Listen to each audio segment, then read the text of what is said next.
What is up, everybody? What is up, everybody? We're kind of hanging out in my dorm room real quick while we're getting some things set up for class. All right, let's get some music playing in the background so we can relax. So if you're brand new to this, what we do is we just hang out for a little bit in here. So I gotta get my headphones. Gotta get my headphones. Uh-oh. Uh-oh. Uh-oh. Rookies aren't getting my stuff. I'll be right back. Be right back.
Whew. I had to run out to the car. Just kidding. I didn't drive. I rode. What is up, everybody? We're gonna get started pretty soon. I just gotta get some things situated. You guys notice on the top right of your screen, almost 300,000. Ooh, yeah. 300,000. What's up, official? Coffee, how you doing? Angelo, how you doing? All right, let's see. Let's see. Change this, change that. There we go. Whew. Jason, how you doing? Did your part for Matt's drum. Make sure you guys sign in. We got 97 people signed in. We're gonna get started soon. Don't worry. We're gonna get started soon. I feel like my beard's out of whack. From the Nordics. Scooby, how you doing? Signed in from Brazil, Dog and French. Woo! From Russia. Damn.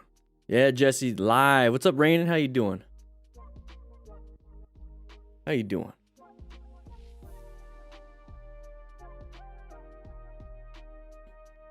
So if you ordered a rescue kit, we just sent out some updates in your email, so check your email. And Mibrax, enjoying. Whew, good to have you. A little bit early today. Sorry, everybody. Yesterday we took the day off. I needed a mental health day. It was well worth it. We also got some blue tourniquet trainers. Just a few. I'm just testing out. See if I like them. So far so good. I mean, they're trainers, right? They do the job. So we might be getting some trainers in the store. It's pretty cool. It gives you everything you need. Craig, how you doing, man? Mateus. Whew.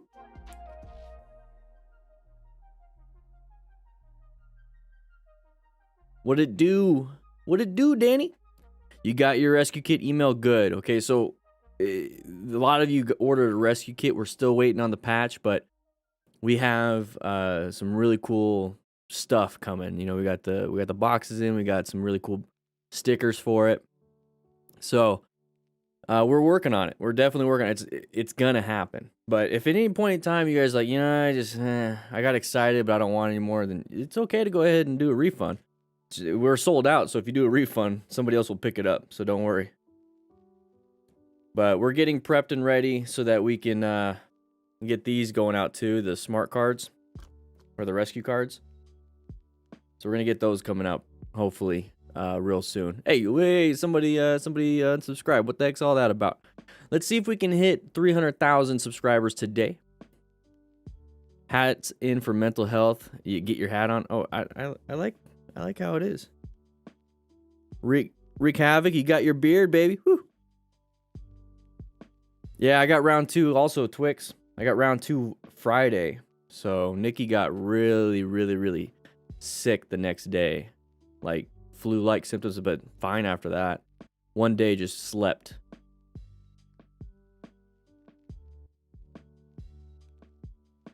Tommy James, hey, I would appreciate it if you want to donate, but we are, for the month of April and May, we turned off donations because we want any donations to go to that right there, the men's mental health and prostate cancer research with the Distinguished Gentleman's Ride. So if you want to donate to me, it's a blessing to me if you donate to them. Yeah, exactly, Jay. If you're a beginner, take the MSF. Definitely. I'm gonna check something out while we're here. Kind of just hanging out. Somebody shared this. Somebody shared this on. Oh, is this on Is this a mobile? No. Somebody shared this on Facebook, and I just saw it was like a parking lot practice type stuff. I just wanted to check it out while we're here. Looks really cool. I mean, that's really close.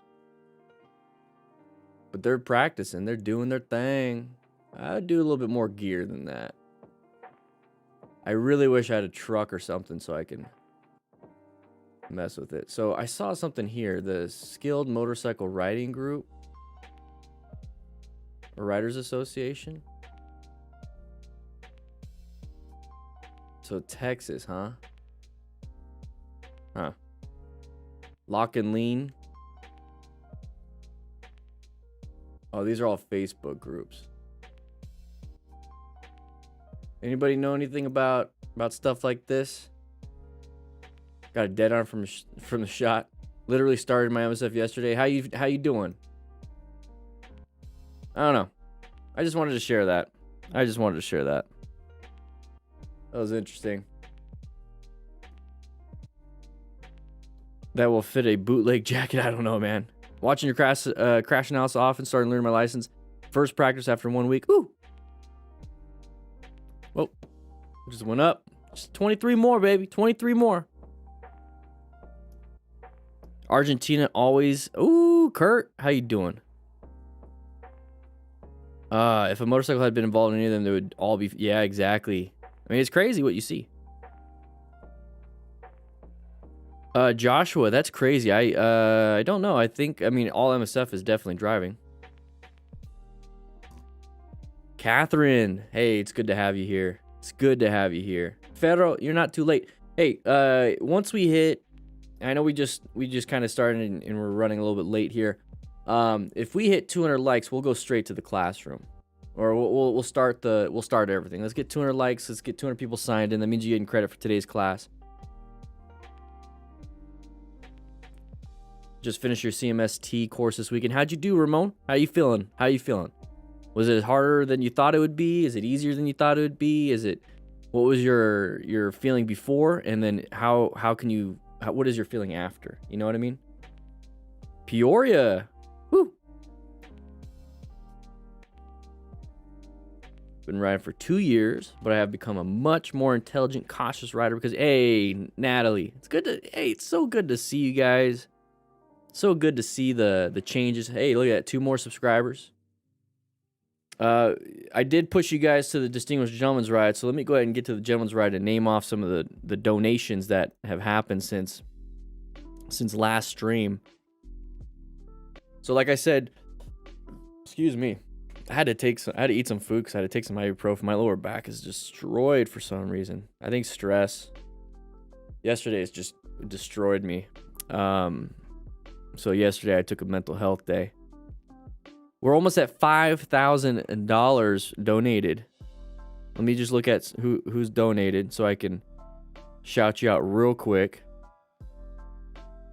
Woo-wee. All right, Harrison with $104. Harrison Knox. Holy crap. $104 donation, Harrison. Truly appreciate it. It's going to a good cause. It's going to a good cause. Very good cause. Lena, good to catch me live. Hey, good to have you here.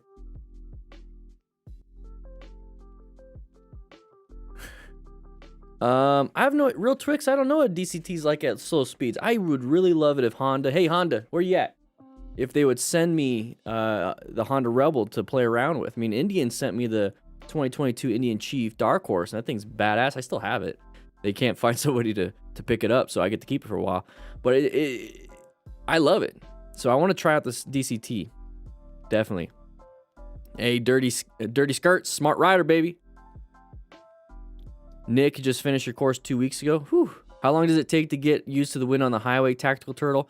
It takes a long time. So just understand this. It's going to feel like crap, but the more you do it, the more confidence you have. It doesn't mean it's going to get any better. It's just that you're going to have more confidence in your skills. So you're not going to be tense. You're not going to feel like you're losing things, you know. So that's what it is. That's how I still get a lot of wind hit on me, but I'm just like, hey, it's just wind. It's like getting rained on. Nothing you can really do about it other than kind of get used to it. I just want to let you know you were the one who finally got me to pull the trigger on getting a bike. Ended up getting the Rebel 1100. Woo, baby, Ben Brashers. Always thinking of your positioning. Love it.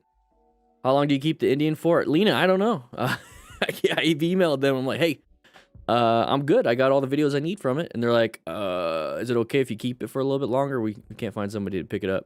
I'm like, okay. All right. They're like, if you need the room in your garage, we can have it sent to the local Indian dealer and they can hold on to it. I'm like, nah, I'm good. I'll keep it. It's all good. You wrecked your back lifting your 1100 Shadow. Oh, dirty skirts. No buenos.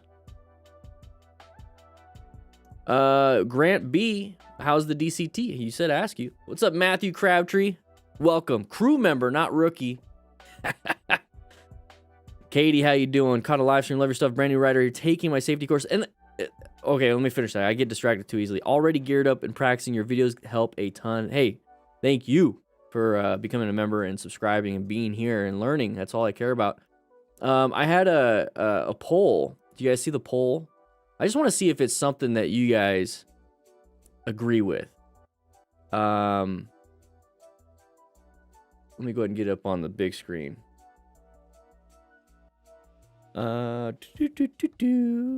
So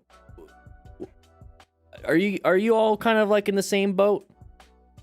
Like almost seriously, like 90% of you have never taken an advanced course. Is that about right? Like, who here has taken an advanced course? Because it looks like 90% have not taken an advanced course. 23%, here's the thing, 23% do not ride. So how many of you do not ride? And then, I mean, 23 plus 21, was it 44% never taken a course? You know what I mean? So 44% have never taken a course. And then 46 have only taken the basic.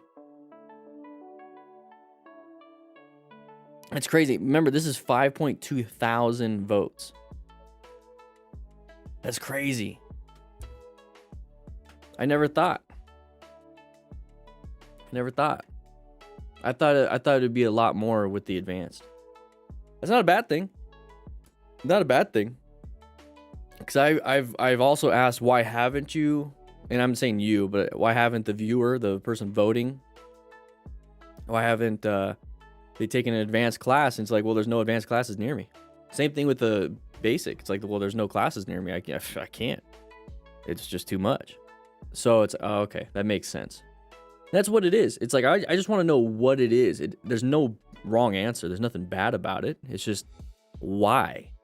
Because if I keep hearing the why, maybe I can come up with a solution for it, you know?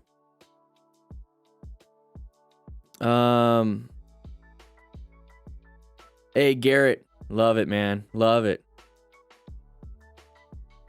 The Bluetooth is awesome.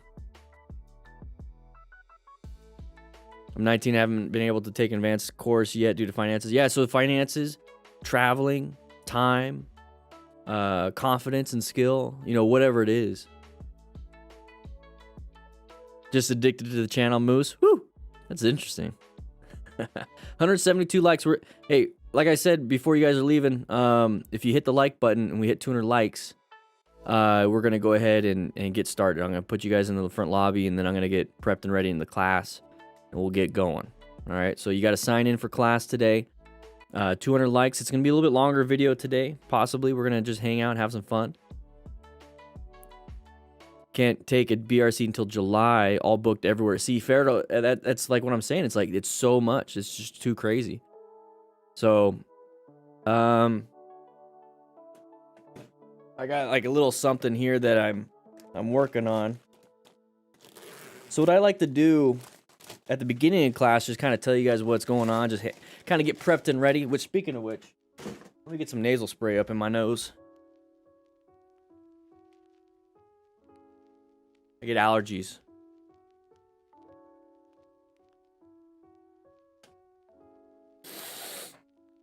Woo!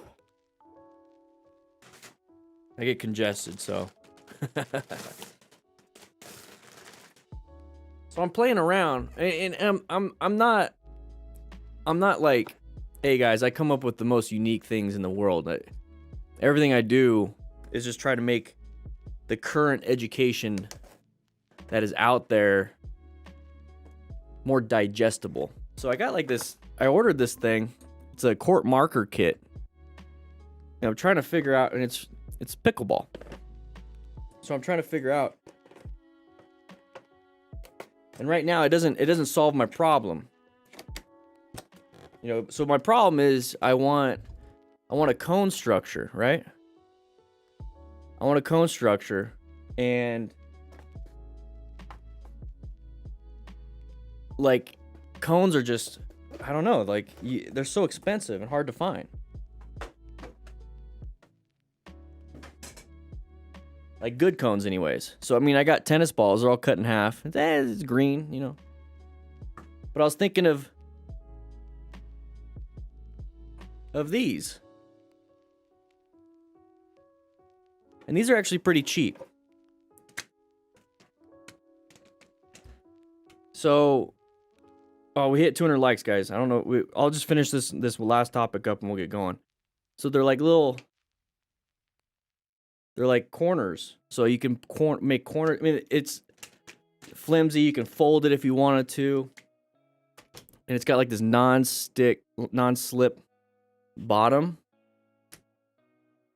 And it comes with like a little measuring tape. And it's made for pickleball. So like that's the back end. So like it tells you how to make it. It doesn't have enough for what I designed. I need 4 more. I need 4 more of these things.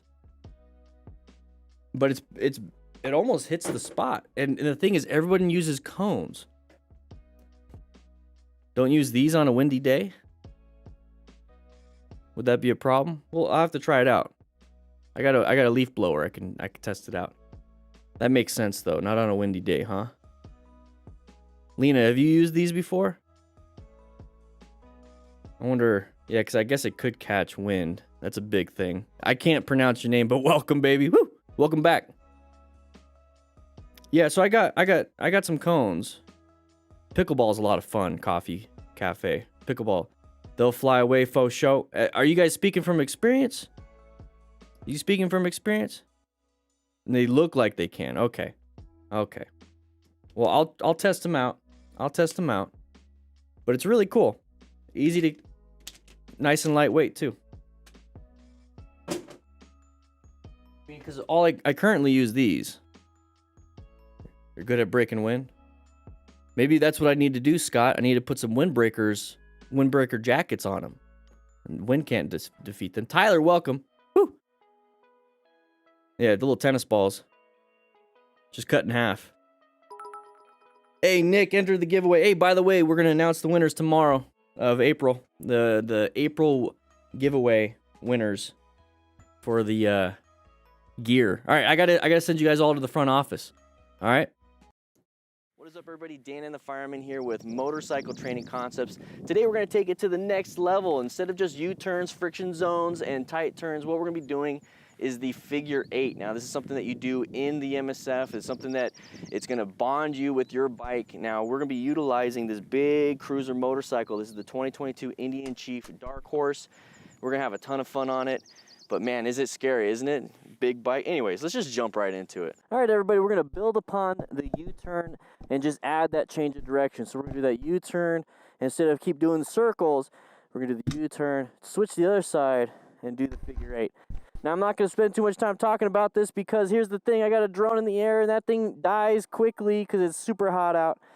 So we're going to just get into it. Now, this video... Yeah, being a patron automatically enters into the giveaway. Having difficulty with their big cruiser motorcycles. Once again, we're using the 2022 Indian Chief Dark Horse to do this exercise. I do have a diagram. It's floating up on the screen. Basically, use a parking lot, and every 2 spaces, this is where we put those cones, okay? We're going to start off on the outer cones, and if that feels too easy, we're going to move on to the inner. Brian, you get an email. You get an email. This fun little thing, all right? Let's see how this works. Let's see how it goes. All right, so once again, we're going to go through here, change the direction in the middle. We're going to look where we want to go, just like the U-turn. Go through here, change in the middle. We're going to go around. Big, wide, arcing moves. Now, this seems kind of easy. Oh, never mind. As soon as I say that, I put my foot down. Now, what did we learn in the U-turn when we want to put our foot down? I'm not using enough counterbalance, and I'm not looking where I want to go. Not using maybe enough throttle. Maybe I'm not using enough friction zone. All right, so this figure 8 seems pretty easy. So what do? Well, I'm going to go ahead and do U-turn up here.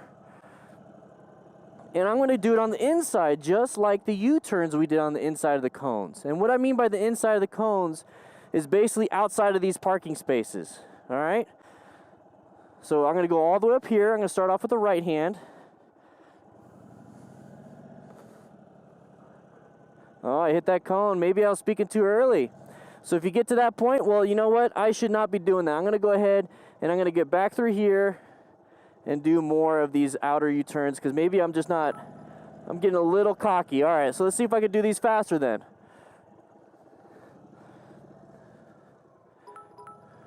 Okay, so I'm getting more bike bonded. I'm getting more used to how the bike feels. Oh, give it some throttle, give it some friction zone.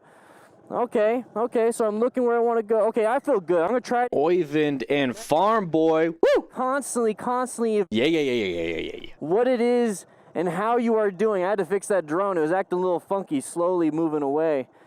So here's what we're gonna do: is we're gonna go through the middle of this instead of the outside. So head turn.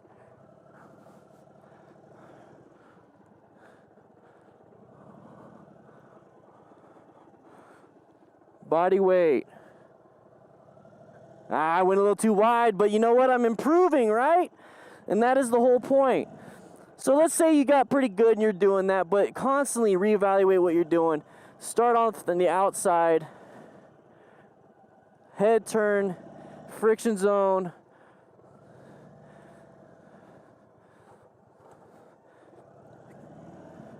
Counterweight, everything. And there's that diagram in here. Now, once you get good at this, You can constantly go in circles. You can figure out that balance point if you really want to, and you're going to get better and better and better. And once you get better and better and better at this, you can start taking smaller and smaller turns and learning what it is that you need to do to make that happen. Once again, it's all about that counterbalance, head look, friction zone, throttle control.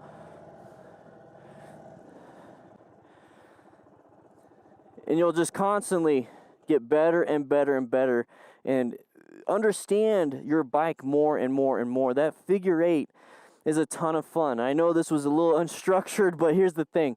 What you need to focus on is the same stuff as the U-turn. You need to head turn, friction zone, throttle control, turn those handlebars, counterweighting, and now, outside of just committing to it, you need to change that direction. So you need to be able to switch and move around.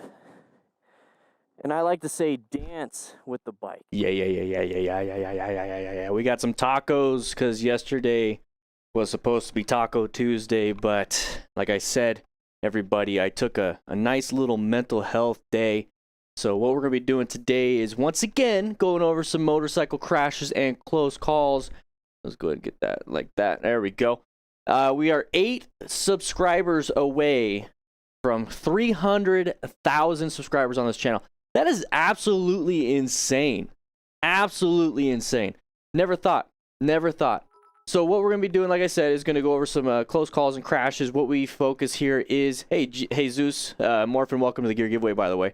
What we focus here is the situational awareness and patterning of what you should be doing while you're out riding. So if you're a brand new rider, this is what we focus on, okay, in this channel right here. Now, motorcycle training concepts, we focus on the actual riding portion of it, so on the motorcycle. So if you're looking for on motorcycle training, go ahead and swing up by motorcycle training concepts. But if you want to know the situational awareness, what to look for, it's like, I'm already good at parking lot practice. I already know how to brake. I already know how to do figure eights. Well, you're in the right place. So if you are a crew member, which you should be if you're in here, hey, rookies, keep it down. All right? Keep it down. If you're in here and you're not a member, you should get out. But the thing is, we are all crew members, and if you want to actually join officially, click that join button. Click it, and it's $2 a month, supports the channel, and you get access to everything here. All right? But if you're not a crew member officially, you should probably come with me.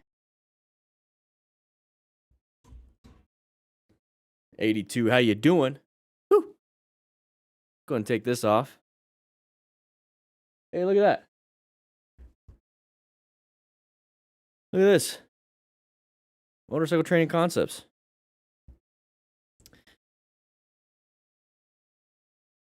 That's me. So, we have a lot that goes on here. You know, the Smart Rider principles. Having a good time. We got a blog going up. You know, we got some things here. Some older blogs. We got about 15 more that are ready to go. But there it is. Only 4 to go. Woo! Only 4 more to go. So we're going to get started real soon. 264 people in here. Only 233 people signed in. That's not enough, everybody. We got to get some more people over here. Because we're about to start. We're about to start here. Look at that. Oh my gosh. You guys are absolutely amazing. What happens at 300K? Nothing. Absolutely nothing. I don't really care too much about the numbers. I just think it's an amazing milestone. I'll celebrate every 100,000. But it's absolutely insane. I remember when I first started and I was like, man, if I just get 100, I'd be so happy if I just got 100. And look at it. It's down there now. 300,000. Wow. Yeah, beard reveal. Yeah, it's fake. David, senior crew member, baby. Woo! Heavy Harris. No. We haven't done the April winners. I'm doing that tomorrow. I'll be doing that tomorrow, the April winners. $800 worth of Resident gift cards. All right, we're almost there, but some people wanted to leave. Whatever, it's all good. 244. Let's just get going. Let's just get going. Got my caffeine just a little bit. Got my pen out. All right, got my pen. All right. Whew. Chase. You just want to see it move. Should I make it a little bit bigger? That's what she said. There we go. And then, yoink. Let's make this one a little bit bigger. There we go. There we go. Hey, Jeremy South, welcome to the gear giveaway. Woo! All right. Let's do this. Let's do this.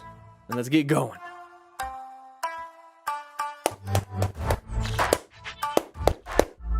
Woo!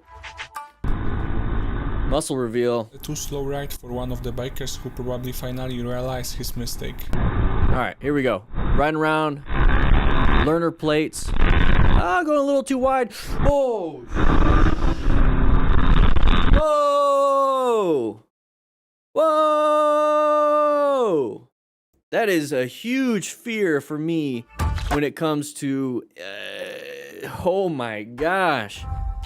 That was too close. So let's watch it one more time, all right? Let's watch it one more time. This would be like the first time we're watching it, all right? Because we got 2 more subscribers till 300,000, baby. Here we go. It was a too slow ride for Riding around in a group, probably lots of learner plates. mistake. Very close. Look, he's passing everybody. He's passing everybody. Bad positioning. Oh, went too wide.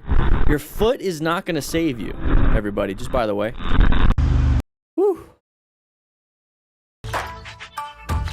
There we go. So let's go ahead and talk about it. So big group ride. I'm assuming, I mean, I can't really assume too much. I mean, there's cones. I mean, that's construction. Typically when I see a lot of these types of group rides this close, it's usually like a demo event. So, I mean, it's just like a big gaggle of learners. What do you call a bunch of learners riding in a group? I mean, there's a joke somewhere, but write in the comments if you have a good one. Like, is it a gaggle? Is it a murder? You know, oh, almost one more. Almost 300,000. Here we go.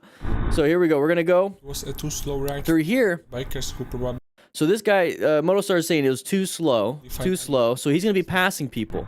His fur coat's not good protection. So he turned in really late, which is fine. It's okay to have a late apex and everything, or a late turn in.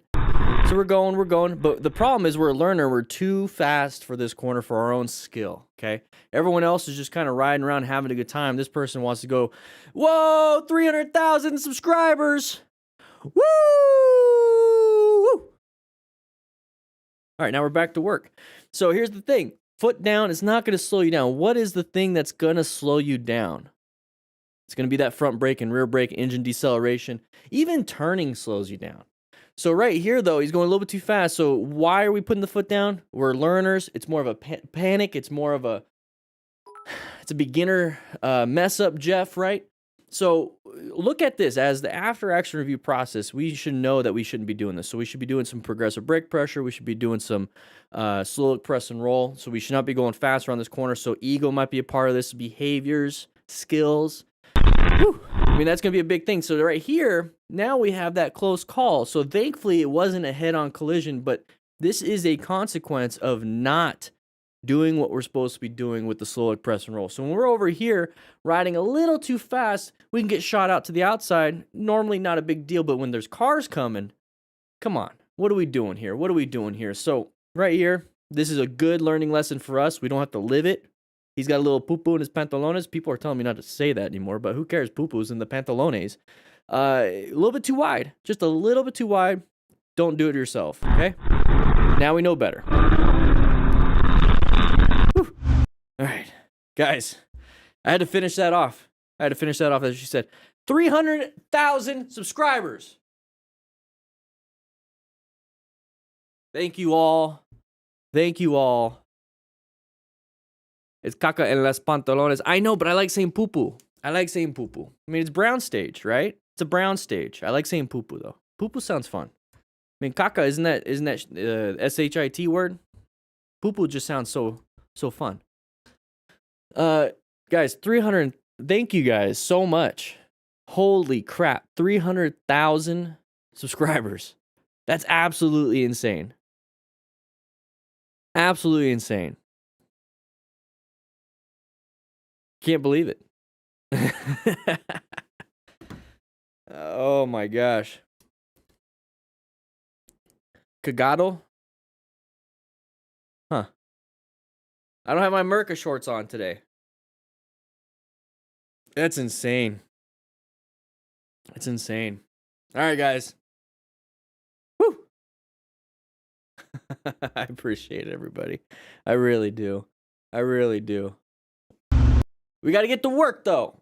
Class, we got to get to work. People come here, they pay a lot of money to see these free pay a lot of money to see these free live streams. Oh yeah, I forgot. These are all free. Tuesdays and Thursdays, 3 p.m. Mountain Standard Time, free classes about motorcycle situational awareness. Whew. Can't get it nowhere else. I really want to find another coach that talks about situational awareness as much as I do. I really do, because then I can collab with them. You know what I mean? Then we can host the class together. But can't find them. So here we go. Here we go. We're riding around Ducati Star, nice blind curve. Oh, whoa, whoa, good straightening up. Thankfully, we didn't panic or go too fast, right? Because look at that drop off. Let's take a quick look at this. So this is a big, scary moment right here. So we're going around a blind curve. So this is what I keep talking about, line of sight issues. We can't see anything over here, so we have to work within what we can see. Now, that's going to keep increasing the more we go around this corner, but this is all we have to work with. We can't do anything on the other side. We can't trust that it's open. We cannot. You cannot trust that it's open.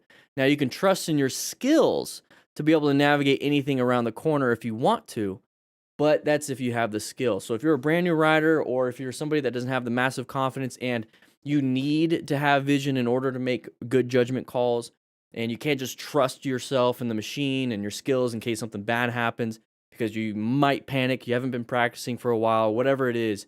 So if that's you, then let's just go ahead and slow it down. That's the option. Slow it down around these corners. It's going to keep opening up the view the more and more you go. See how it's opening up more and more and more, but you're still not able to see. And then right here, would this typically, for you, just ask yourself this question, maybe write in the comments, would this bother you to see a big vehicle? Would that cause you to panic? Or would it cause you to be like, oh, not a big deal, and you move over? Typically, it's going to cause you to panic. So if that's going to be the case, what is your action when you panic? Do you go into your training where you know how to stand it up, apply progressive brake pressure, find escape routes? Or is it going to be, oh crap, slam the brakes? Ask yourself that question. If you don't know, you need to be practicing more. Okay, so if something surprises you like this, what are you going to do? You need to practice. You need to train. You need to train like your life depends on it. So go to a parking lot and practice these things. All right, so we're going around the corner, and oh crap. So what do we do here, Cafe? We are in lane position 1, lane position 2, lane position 3. Currently right here. So planning our ride, we need to find that escape route, position for safety, locate the hazard, adapt to the hazard, and move away. Okay, that's what we got to be doing here. So he stands it straight up. Now it's like, oh crap, where do I go? We could easily panic and just go straight and target fixate on this drop off, right? So if we're target fixated right here, if we're focused right here, let's go ahead and make a focal point. If we're focused right here, we're going to go towards that. So when you're in this position, your peripheral is focused on everything else. It's all fuzzy. This is what you're focusing on though. So that's where you're going to go. So how do we prevent ourselves from going to that focal point? We change our focal point. We change it to our escape route. That's the big thing. You need to change your focal point from, oh crap, that's a danger, to that's my safety. Change your focal point from danger, I'm staring at danger, to I'm staring at my safety. You want to look at danger. You always do, because that's what we're kind of designed for, because we need to fight it or we need to flight. But here's the thing. We're on a motorcycle. We need to flight. We always need to go away. We need to get away from things. We have the agility on a motorcycle. So don't stare at it. Stare at your safety. So stare at this. Stare at your exit. And with your skills, you can turn the bike and you can apply progressive brake pressure. You can swerve. That needs to come naturally. And the only way it comes naturally without you thinking is when it goes into the automaticity, the habit-formed training that you've been doing. Okay, so don't practice bad habits. Practice good habits. You can practice all day long, every day. Are you practicing the right thing? I don't know. So he was able to find that narrow escape route. Very good. Very good. And you notice how he's staring. Look at the center of the screen. We're right here. We're not looking off to the right. He did a good job. Very good rider. Very good. Did good. So target fixation is not a terrible thing. Target fixation is only bad if you're staring at the wrong thing. If you're staring at your exit, let's say you're going through a parking lot, doing some parking lot practice, and you're staring at that cone right in front of you, the one that you have to go around, but you're not staring at the next cone, the exit, well, you're going to go wide. You're going to look at this cone, pass it. Okay, now where's my next one? And you're already behind the 8 ball. You're getting close to this cone over here. You look at the next one. See how my head's already turned? And I automatically go around that cone because I already set up for it. So right here, target fixation is not a bad thing. Only if you're target fixated on the wrong stuff. All right, here we go. A small misunderstanding between Big mob ride. one of the bikers led to a situation that was later difficult to control. Big mob ride. Very scary. Okay, now we're arguing. Now here's the thing. If I was in the car and I had a bunch of motorcyclists trying to like agitate me, big mob mentality type thing, I'll defend myself in whatever way I need to. So I don't know exactly what's happening here. So we're doing wheelies. I don't care about that. Just don't hurt me and my family. So if you're a little bit dangerous, now we're getting dangerous. Now everyone's just escalating. Okay, you did this, I'm gonna do this. Then that guy did this, I'm gonna do this. And you start doing more and more and more until somebody definitely gets hurt. So now we're causing, see, the escalation. Yeah, good job. Hey, it's like, let them do their thing. Let them do their thing, ignore them. I like this guy so far. Weird name, but he's telling everybody to leave it alone. Leave it alone. Because you have to be the mature one and de-escalate the situation. And the only way you de-escalate the situation is you de-escalate yourself. That's it. Look at this. You de-escalate yourself, and they will de-escalate too. You're causing somebody to get into the fight or flight. If you remove yourself from that situation, they don't have to fight you or flight. So that whole situation here, I talked over it because Juke and Media and a few other people were getting pretty upset. Like they thought I was copywriting stuff. Well, it's called fair use. You know, if you want to take me to court, that's fine. We'll have some fun. But fair use basically states that if I transform it and I don't regurgitate and just show it, I have to transform it educationally or in any other way. Turns it into entertainment. Because the main purpose of this video is to showcase the driver acting like an idiot while I'm explaining why. Okay? So here we go. Yeah, lots of egos, mob mentality. Between the driver and one of the bikers led to a situation that was later difficult to control. And the anger causes a lot of issues. So I don't even know if we should be even going over this again because we kind of already talked about it. It's pretty simple. Yeah, we're done. It's pretty simple. We're having issues here. We're having issues here. There's lots of problems. This is where it kind of escalated. This is where it escalated, where that person was getting cut off. So this motorcycle rider got cut off by that car driver because the guy was probably causing some issues. You know, it's like, leave it alone. Leave it alone. Remove yourself from the situations. Therefore, nothing else happens. Now, this guy, Mr. Badass, got some ego going. I'm telling you here, and a lot of people are going to talk shit because in Arizona or any state where you have concealed or open carry, hey, there's a good chance you can get shot. And everyone's like, oh, in the UK or over here, you don't get shot. Oh, America with their guns. It doesn't matter. The guy has a car too. Easily run your ass over. He just walked right in front of this vehicle. Easily ran his ass over. You don't need a gun. You could hurt somebody, kill somebody with nothing but your fists.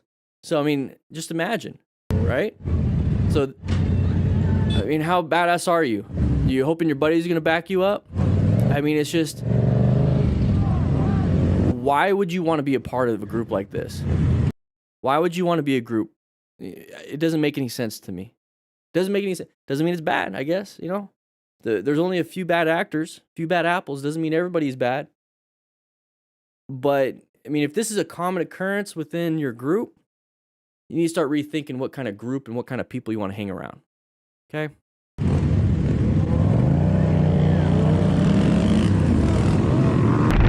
All right, here we go. We're riding around. And, okay, not going too fast. 34, 35. It's a big... You see that turn sign? It's a big U. Okay? Yeah, there it is. A little bit wide on that second half because we're so used to doing 90-degree turns. This was a 180-degree. Exactly. How often have you drawn with motorcycle gloves? You don't practice like you play, right? So it's like, why did he go too wide? He's only going 35. He was only going 35. Nothing too bad.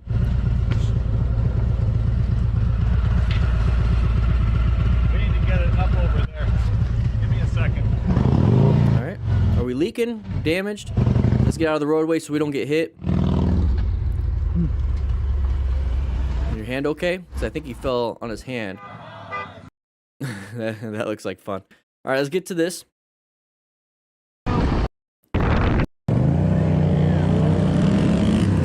So typically, I mean, we're only going 33.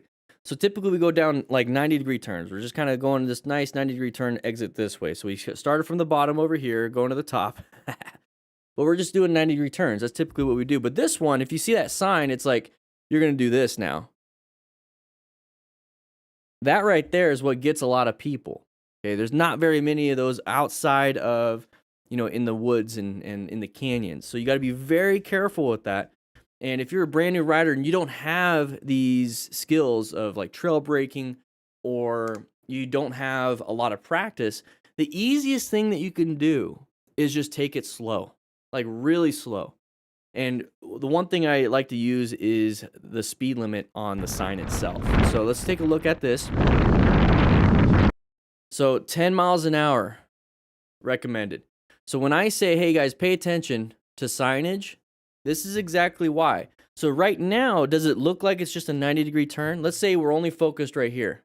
We're just constantly focused just on the road. We're just focused on the blind turns. We're not soaking up and finding these things that are needed. I want you guys to see this sign. I want you to see this sign. I want you to look at the exit. I want you to look at your speed. I want you to do this and do this and do this and do this and do this. And you're able to get everything, right? So when you see signs like this, take it as a warning. Definitely take it as a warning. Think of it as that UI in a video game. Okay, so you're playing Forza, Gran Turismo, whatever, you know, Grand Theft Auto, right? You have that little mini map. Take a look at the mini map. Hey, is your turn coming up? Hey, there's the sign right there saying it's a left-handed turn, but it's going to be a full 180. That's going to be something you need to be paying attention to. So when you see something like this, if you don't have trail braking skills, or you're not very confident in your trail braking skills, or you're just not confident in braking in a turn, or you're not confident in navigating a turn at high speeds, before this spot here, slow it down. Before this spot here, slow it down. You don't want to be trying to do it in this turn if you're not confident in it. You're going to start panicking. So if let's say you go through this whole turn, you're going through here, you see this now. You can still slow it down right now. Still slow it down. Still slow it down. Uh-oh, we're starting to go wide because the turn keeps going, but we're going to keep going straight. Still slow it down. Roll off that throttle if you have to. Try to be as smooth as possible. If you slam it and slam the brakes, it's going to be a bad time. So smooth, easy pressure. And if you have to, maybe a little bit of rear brake, but the main thing, remember, if you're slowing down, a lot of that front tire is going to have that traction, so that rear tire is not going to have too much. You don't want a low side, so be very careful. But you see how I'm going through all the things like, oh, be careful. You don't want to do all these things. It's all because we're in this position now. If we just slowed it down back here, we wouldn't be in that position. So you're having to utilize a ton of skill to navigate a 180-degree turn as a beginner. Ask yourself this: do you have all this skill, or could you just slow down right now? What would be the easiest thing for you? Finding the sign, slowing it down, or going through this turn and having to navigate all these crazy things in your head and your hands and your feet? Nope. Almost had it. So you get to a point where your body wants to keep pushing you out. He almost had it. So do you think maybe a commitment thing was a problem? Do you think he could have made it if he just committed a little bit more body positioning? Maybe a little bit more lean angle? I don't know. I can't tell where the tires were. I don't know how much of a lean angle he had. He could have lost traction. So it's just, to me, when I see this, I'd rather you guys stand it up just a little bit, apply progressive brake pressure to really slow you down, and then try again right here. But remember what I said, you're in the middle of the turn. Oh crap, slow down. Okay, now I'll get back into it. He's not going too fast. Now, if you're going 60, let's take a look at this. If he's going 60 miles an hour, he's going 35. If he was going 60 miles an hour, boom, right there. Nope. So, he's doing good. It was a slow speed. But look at the bike flipped. You still don't want to deal with it. This right here is a crash, but it could have been so much worse. So that's why you need to be a smart rider. Seek out, recognize hazardous situations. So seek out that sign. Maintain your fundamental skills. So good progressive brake pressure. Learn how to do trail braking. It is a fundamental skill. It's just, it takes a little bit more to get to. Give me a second. Acquire and utilize personal protective equipment. Very good. That Harley rider, that guy right there, he went to rescue him. He's a smart rider. And we're learning from this. All right, here we go. This biker was asked, Woo! which he did for the first time in his life in the heat of the moment. Oh, don't accidentally stall. Everyone's going to laugh at you. Just kidding. Look, it's a tractor. Uh-oh. Don't let go of the clutch. Is he in neutral? He's in first.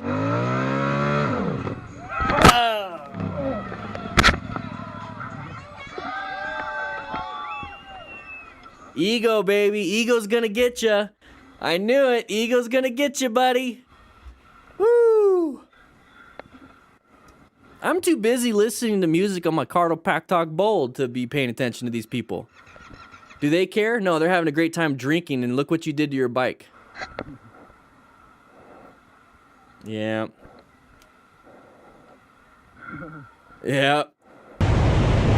So let's remove the Nashville Tractor 844 giddy up. Let's remove that whole situation. So let's remove ego. We kind of understand ego is definitely going to be putting you in there. I don't know if that chick over there is flashing. I don't know what she's doing. But maybe that's what got him to do this. This biker was asked to do which he did for the first time in his life in the heat of the moment. Yeah, in the heat of the moment, he's staring off. He's not thinking about, his clutch. He's not thinking about anything else. Now right now he's in neutral. Okay, he's in neutral. Look, no clutch, pulled in. So what happened when he put it in first gear? Let's take a look. Okay, he's in neutral right now. I just heard the click, so he put it in first gear. There's no more neutral light. He just put it in gear. So if you have your bike in gear and you pull in that clutch completely, what does that clutch lever do when it's pulled in completely? It removes power to the rear wheel. So it basically just disconnects. Okay, there's a diagram or something you can find online. Basically just kind of removes it. Okay, you can't do anything. You're not going to get any power to the rear wheel when you pull it in. When you let it go, it's going to connect it all back up, and it's going to put power to that rear wheel and have it go. So if we're holding it in rev bombing, and this is why I tell you guys not to rev bomb. When we're rev bombing, we have the RPMs going, we got a lot of power, it's just not going anywhere. If we start to do this, just slowly, maybe a little bit more, or dump it, all that power last second, boom, hits that rear wheel. And if it has traction, what happens? Woo! Nice little wheelie, whiskey throttle. No traction, falls down, right? So when we're doing something like this, if you make a mistake, it's a bad day. If you don't make the mistake, it's not a bad day. But here's the thing. If you're a brand new rider, this is a good learning lesson for if you accidentally give it too much throttle and you accidentally let it go, it could do this. So what is a huge, huge safety mechanism on your motorcycle? Your hands, okay? What you do with the right hand and what you do with your left hand and right anything is the safety. But if you're ever in a parking lot or you're doing something, all of a sudden you feel like you're, oh crap, out of control, squeezing that clutch lever, progressive brake. Because it will remove all the power and now you're coasting, but then that braking, progressive brake pressure, will slow you down. So this is a good learning lesson to obviously not do stuff like this, play around, and see he's in first gear now, look. He accidentally let go of the clutch. He let go of the clutch. Let's go back a little bit more. So he's got his hand on the clutch. He's still going, and he just let it go. His fingers slipped off. That's what happened. Okay? Reduce the risks by not doing stuff like this. It was an accident.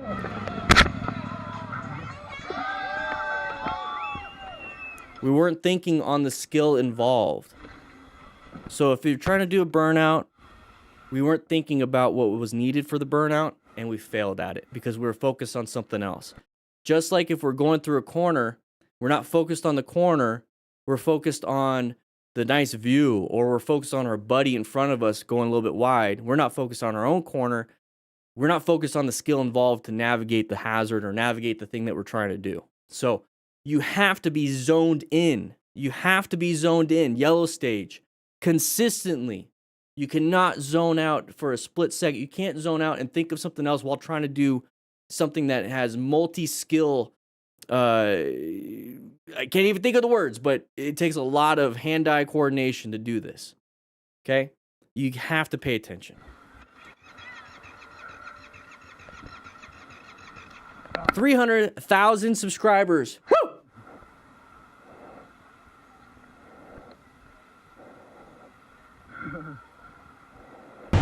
All right, so we're riding around at night. Lots of hazards at night. Look at the lights. They don't do that great of a job. There's the side of the vehicle, side of the vehicle, side of the vehicle. Okay, we're finding an escape path. Hey, it worked. It doesn't matter if it's pretty or not. If it works, it works. It ain't stupid if it works. He did a good job. He found an escape route. He found an escape route. So when we talk about situational awareness, one sub for every hair in the beard, heavy hairs, hey, we would be at a couple million, you know? Be at a couple million if that was the case. I mean, come on.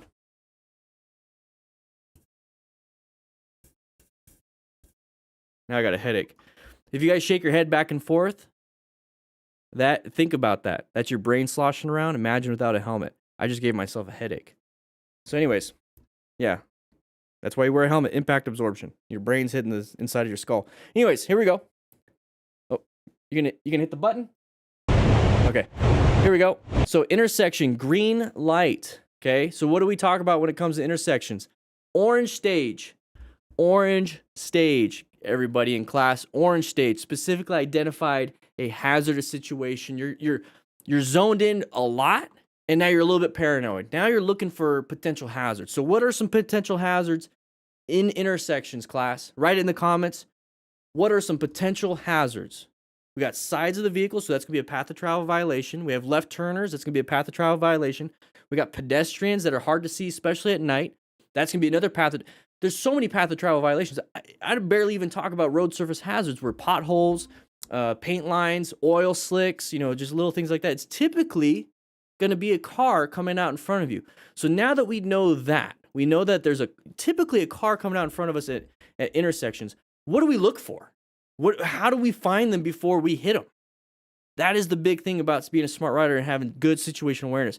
So for me, what I found that is super helpful is the side of the vehicle pattern, especially the side of the vehicle pattern.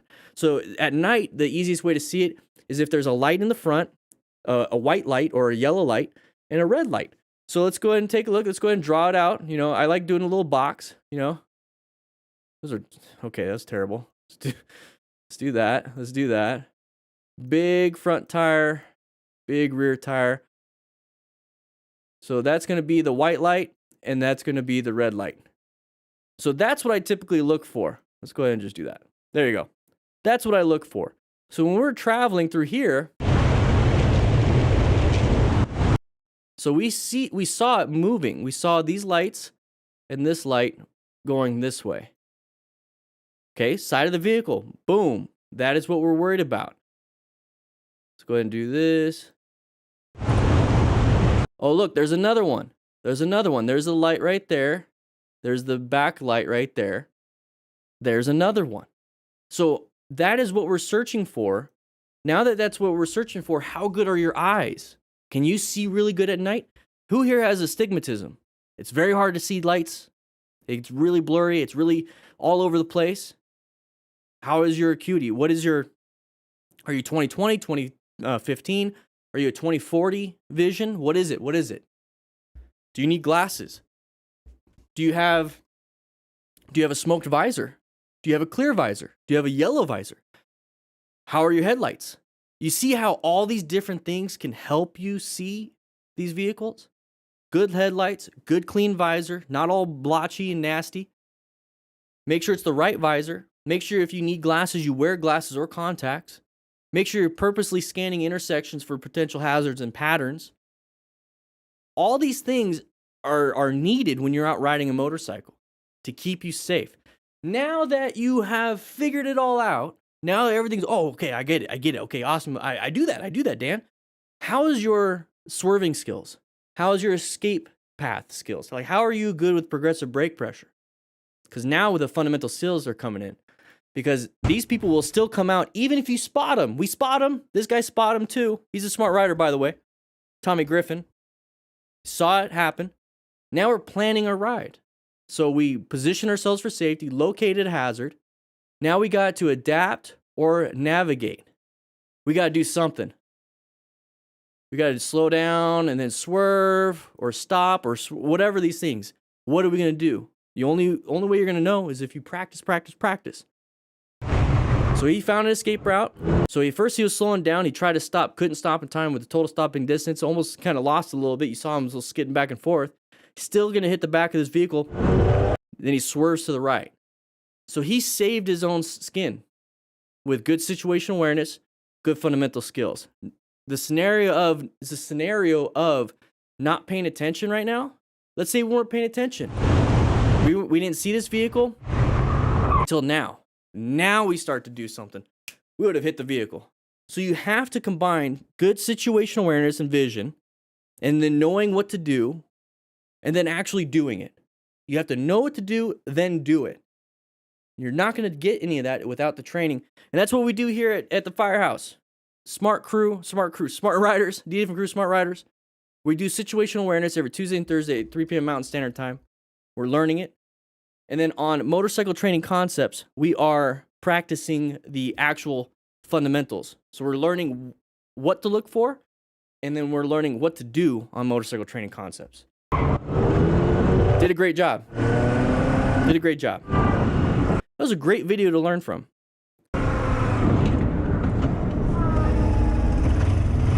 Got a downshift at some point. Is there more? All right, here we go. This is Honda rider. When the driver... Whoa, side of the vehicle. Good job. Look forward. That other car moved out of your way, dude.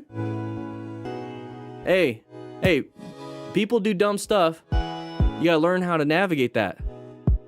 All right, look at the vehicle on the left, though. I want you to look at the vehicle on the left. Watch the vehicle on the left. Look forward, motorcyclist. You see what I mean? I don't care if it's a yield. I don't care. They're going to do it. They're going to do stupid stuff. Let's take a quick look at this. Now, what we just talked about in this video, knowing what to see and then doing it, right?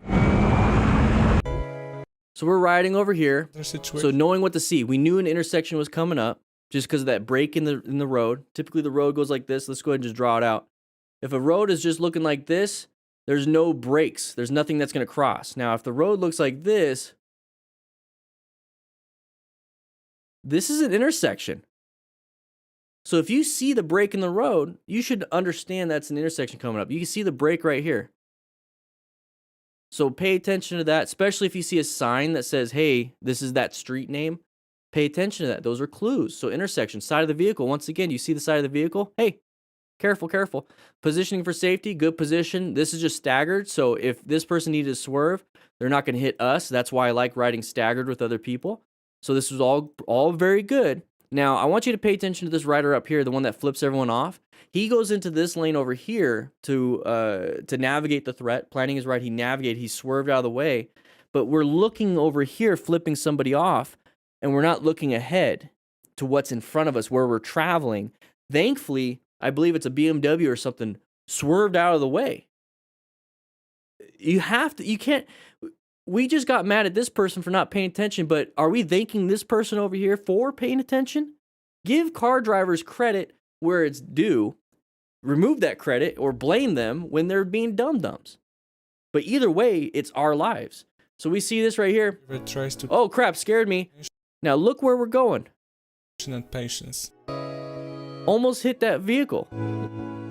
So take a quick look again. It's going to show up again. It's going to zoom in for us. Okay, so pay attention to this vehicle right here. This vehicle, I believe, just came out and did this. And you see how I find these weird things. Everyone focuses just on like what's pertinent. I'm always finding other things to see what kind of factors could be a learning lesson. I love doing this. So anyways, this vehicle turned left in front of us, or not in front of us, turned left to get into this lane to keep going this way. They're just doing their thing. That's why they're kind of positioned that way. We're going to navigate into here, and this person's going to be, oh crap, and does this. Other vehicles shouldn't have to do that for us. Watch this. So the vehicle is coming. You see the vehicle? I'm not looking at this. Stop looking at this, everybody. Look over here. This vehicle is probably getting prepped and ready to do this. So that's what they want to do. Now watch. So we swerve, very good, because hey, you don't know if they're going to stop or not, so you got to do it. So good swerve, good job. But now look forward. Now look at the car, look at the car. That car just decided to go, oh crap, I'm going to move out of the way. So take a look at the positioning of that vehicle. Let's go ahead and go back just a little bit. So look at the vehicle. Now you scared that vehicle. Thankfully, that vehicle moved out of the way. So that doesn't mean anything to me. Intersections mean stuff.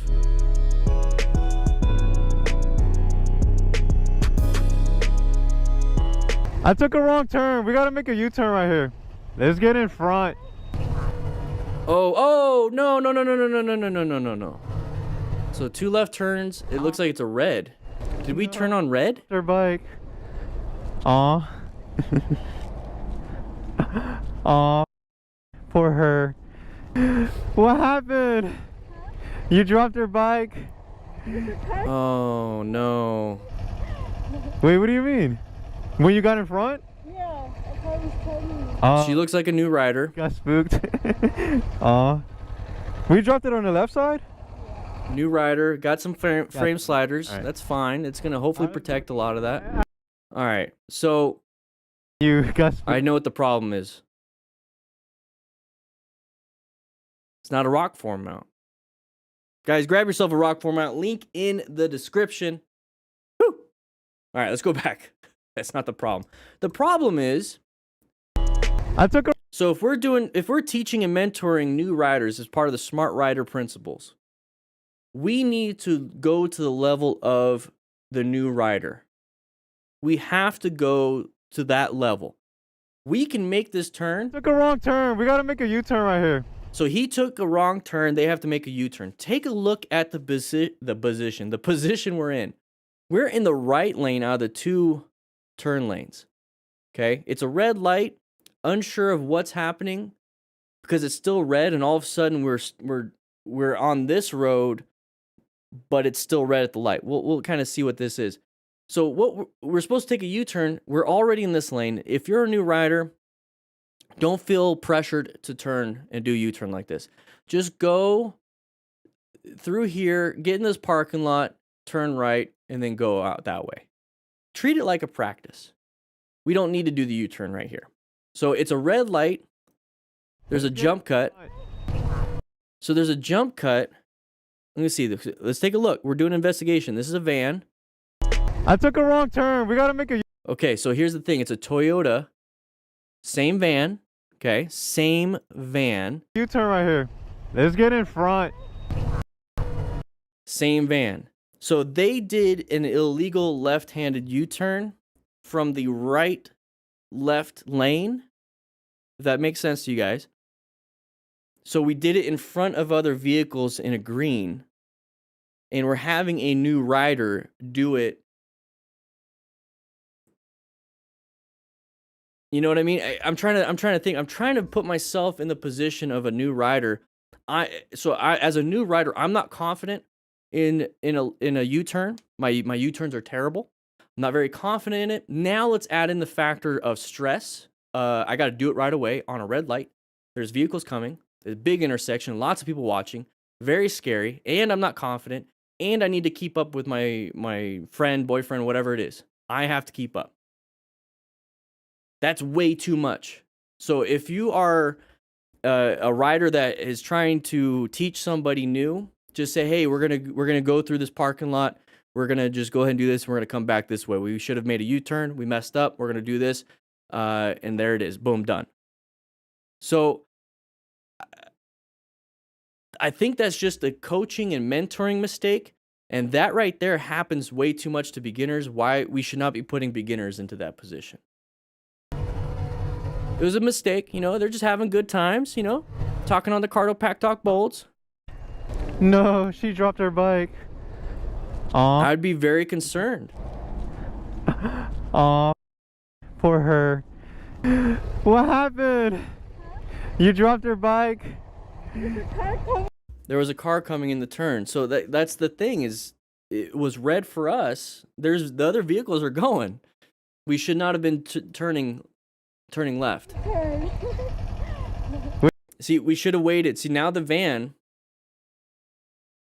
that we were next to at the beginning of the video is turning.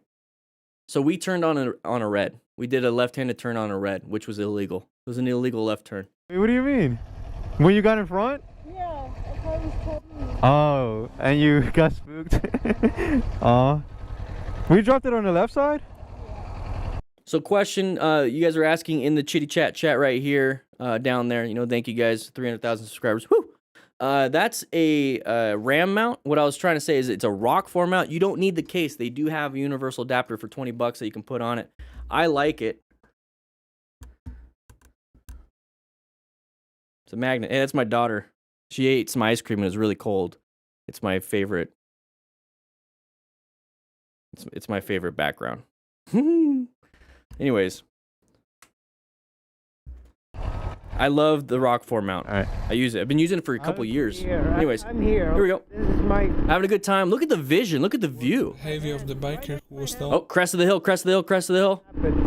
Okay, good. We're going to navigate that. Cool. Whoa! Let me see if I can help this guy. Very good. You're going to help some riders. Hey, I like this. This is a good, feel-good one. Let me see if I can help you. Man, this I saw a couple of these like Very good. here. You think it'll fit over here on the side? Yeah. Actually, let me It's just gotta. move it this way. Let me help you. And the guy just gets on his phone. You're doing all the work there. Let's see if we can move it this way now. You're doing all the work. Ugh. All right, put your phone on. Get it out of the way, then call the power company. Come on, man. Come on. Do the work that's needed now, and then you can do the work needed later. Light went out. Yeah. Okay, I'm telling them. Thank you. Yeah, no problem. Yeah, you're welcome. Yeah, don't worry about it. You're welcome. That was good. That was good. So what I was trying to get at the beginning, I thought this was going to be a crash. This is actually a feel-good story. Just take a quick look. Take a quick look at what everything's happening here. God damn it. All right. I was clear. All right, so we're riding around, having a good time. Look at the vision on this. This is what I just want to point out. Good vision. We have good vision. Good vision. Whoa, where'd the road go? Where'd the road go? It's the crest of a hill. We're going over a hill, and we can't see the other side. So that right there, this look right here. Look at that. That right there is what I want you guys to see. Okay, okay, tree in the road, whatever. Once if the tree in the road was right after this, and you're hauling ass, or you're just going the normal speed, right? So when you see this, that should be putting you into orange stage. Go into orange stage. Be anxious a little bit, you know, like, oh, what's this? Gut feeling, gut feeling, gut feeling, gut feeling, gut feeling.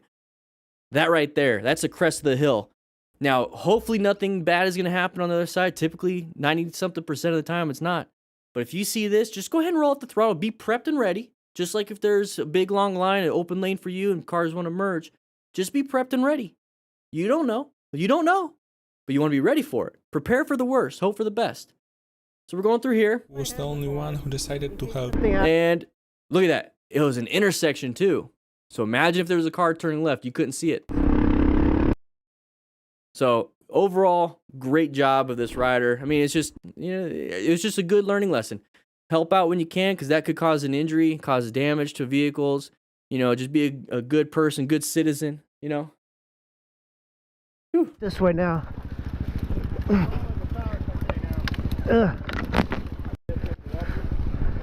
Light is out over there too. The light went out. Yeah. Okay, I'm telling them. Thank you. Yeah, no problem. All right, here we go. Here we go. Riding around, sun in the eyes. Ah, man, my pupils just got constricted. I can't see very well. Car. There's this car there. Woo, barely saw it.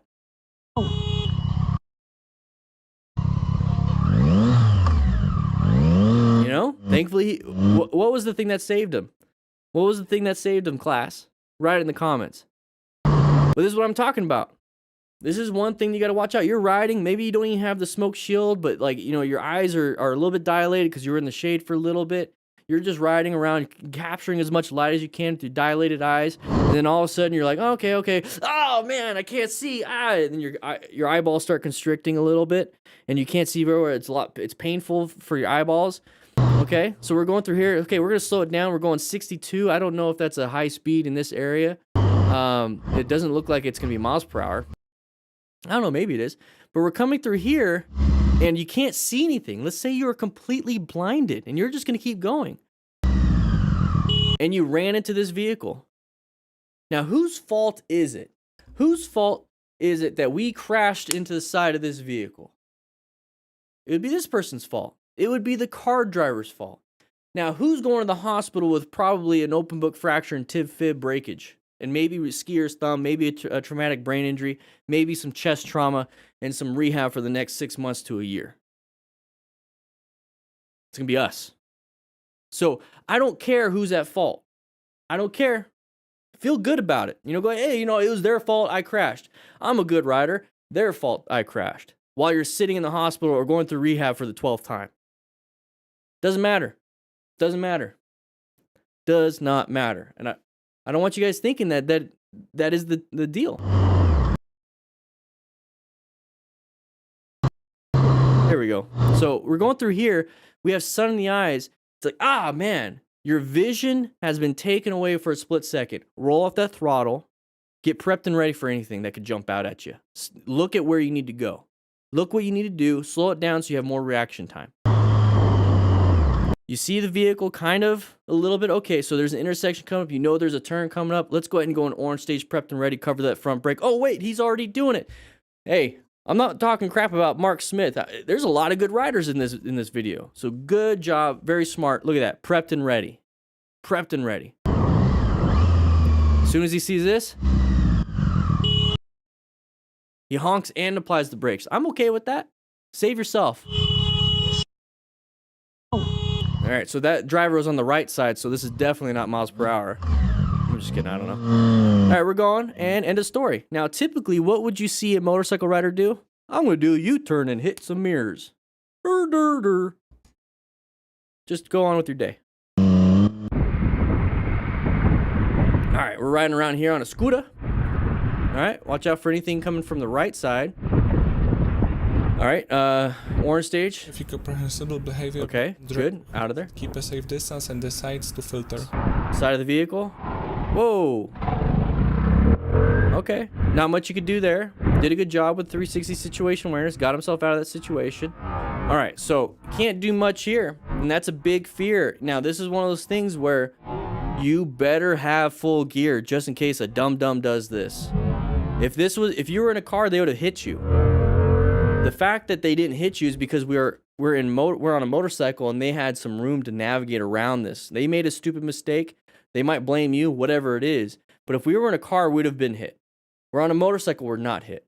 We're thankfully able to be angry about this.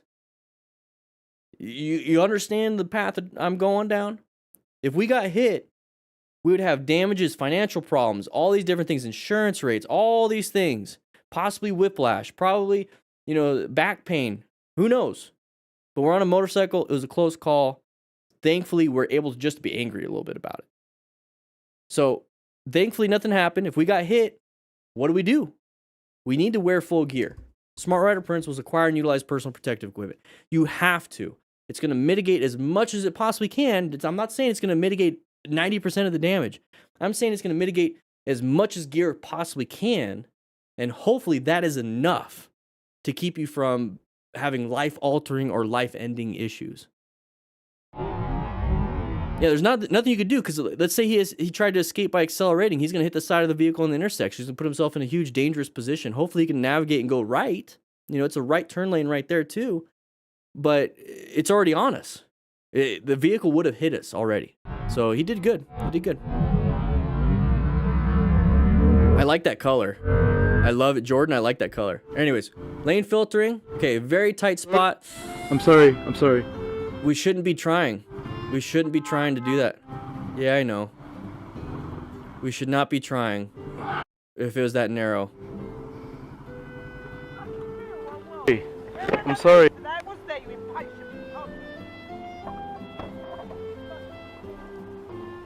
Yeah, if you don't feel comfortable doing it, don't do it. Now, lane filtering is just supposed to get you to the front and to prevent you from getting hurt.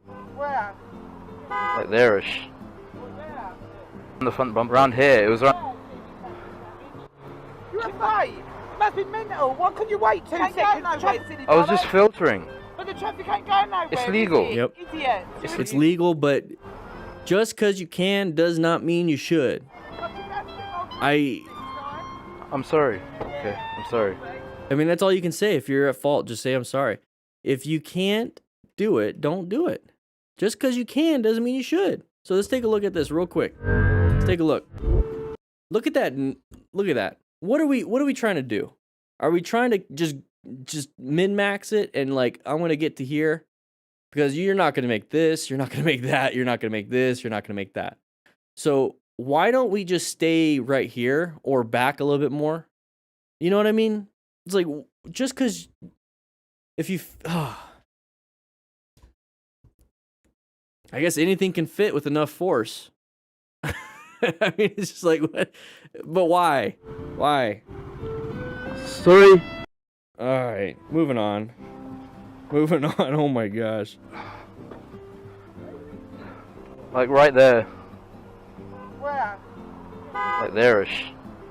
Right there-ish. Legal. All right, moving on. Yeah. It's legal. But I was hoping, Katie, I was hoping somebody would get that. I'm sorry. Okay. I didn't want to say the D word. All right, we're moving on. Mustachio's Motovlogs. Let's go. Let's do it. All right, we're going to go around this line of sight issues. You don't know what's around this corner. What's around the corner? Hey! Same rider. He's got full gear on, though. Dumb pedestrians. Dumb pedestrians. Now, why was he looking left? The pedestrian, why was he looking left? That one looks like it's going to be fun. Why was the pedestrian looking left? If the pedestrian's going around this bus, why only left and not right? Because that's where the threat is coming. So yeah, you should still look left, look right, look left again, or right, left, right, or you're constantly scanning. But why? Okay? So if we know that typically people are going to be coming, yeah, exactly, Heavy Harris. He's looking left because that's where the threat is coming. That's where vehicles are coming. So he's like, oh, I got to do it before somebody comes around. So if we're lane filtering, we should understand if anybody comes out, especially pedestrians, they're going to be looking that way. They're not going to be paying attention. You could even just say, you could generalize and say, if anybody comes out that way, they're not going to see me. There it is. Just treat it that way. But I like to know a little bit more. I like to know why. I like to know why. Always ask why. That's how you learn. So we're going to be passing. We have a line of sight problem. We can't see around it. We don't have any cars coming. Okay? No cars are coming. So why don't we just do this? I don't know. Or just, slow it down. Kind of gradually look and then go. I don't know. That's what I would have done. But thankfully, he applied enough progressive brake pressure to where it's not a massive hit. You could tear an LCL, PCL, ACL, meniscus in that guy's knee easily. Knees aren't supposed to bend that way. So the knee, it's only supposed to bend on a hinge. Okay? When the dude hit him, it's going to bend in. You could easily tear his knee.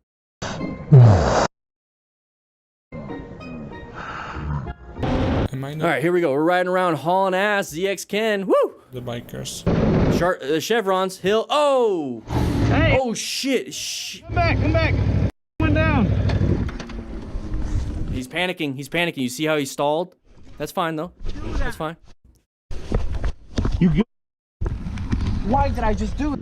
Oh, okay. One sec. ZX, this is a good one. This is what I like about MotoStars. They link it. I want to see if they blurred it. Hey, Cardo Pack Talk Bold, baby. Woo! Got a discount with the crew members. Link in the description.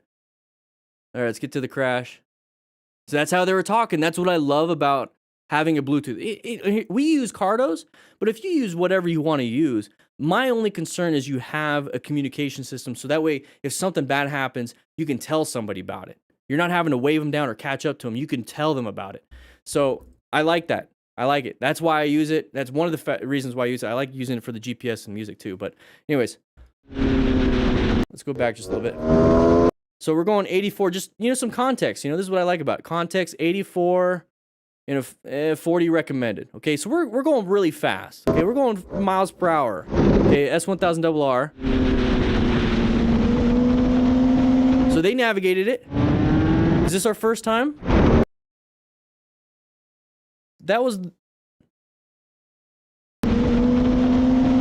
That's where the crash was. Are we doing like a mini track? Mini cache days. What does that mean? All right, so he went wide. Hey, panicked. It looked like he dumped it. Come back. Oh, this guy's in the back. Okay, never mind. That's exactly it. Okay, I'm sorry. I keep pausing it. I'm trying to figure out the situation here. Okay, I'm just going to let it play through. Screw it. I'm letting it play through. I'll let it play through. Sorry. I'm already doing the AAR. Hey, come back. One down. There's a panic, Martin. I think he grabbed the front brake because of panic. Ah, they blurred it out. Okay. You good, bro? Yeah, his helmet's gone. Do that. See, they're talking to each other in their Pack Talk Bolds. This is exactly why I want you guys to get a Bluetooth system. If you're going to be definitely be riding with friends, you might need that assistance. But his helmet's way over there. God damn it, man. I've been playing around with my kit. This is the rescue kit, all sold out. Sorry, guys. I cannot fucking believe myself.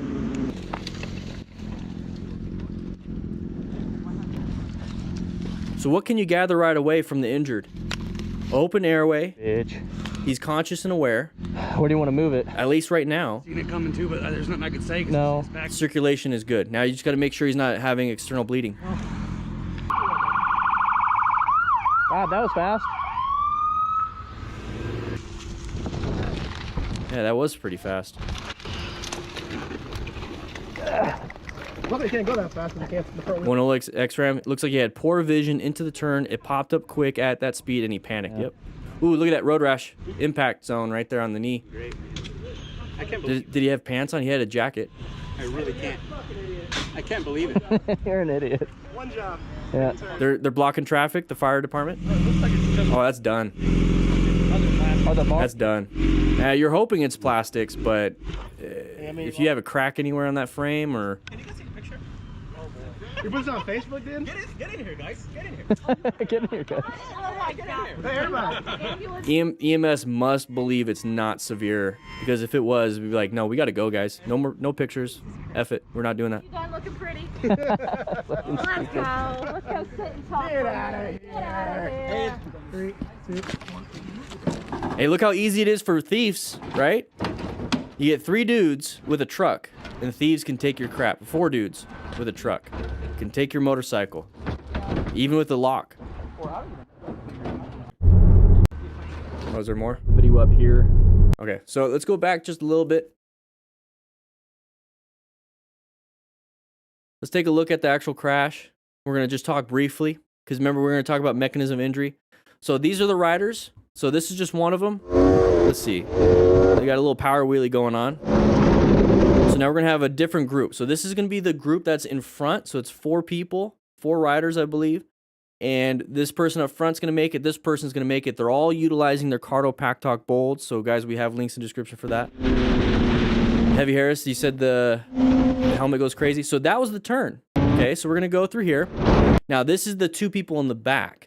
Now the person right there is in front is going to crash. Do you think maybe they're trying to keep up, or they're just going fast for fast sake? You know, whatever it is.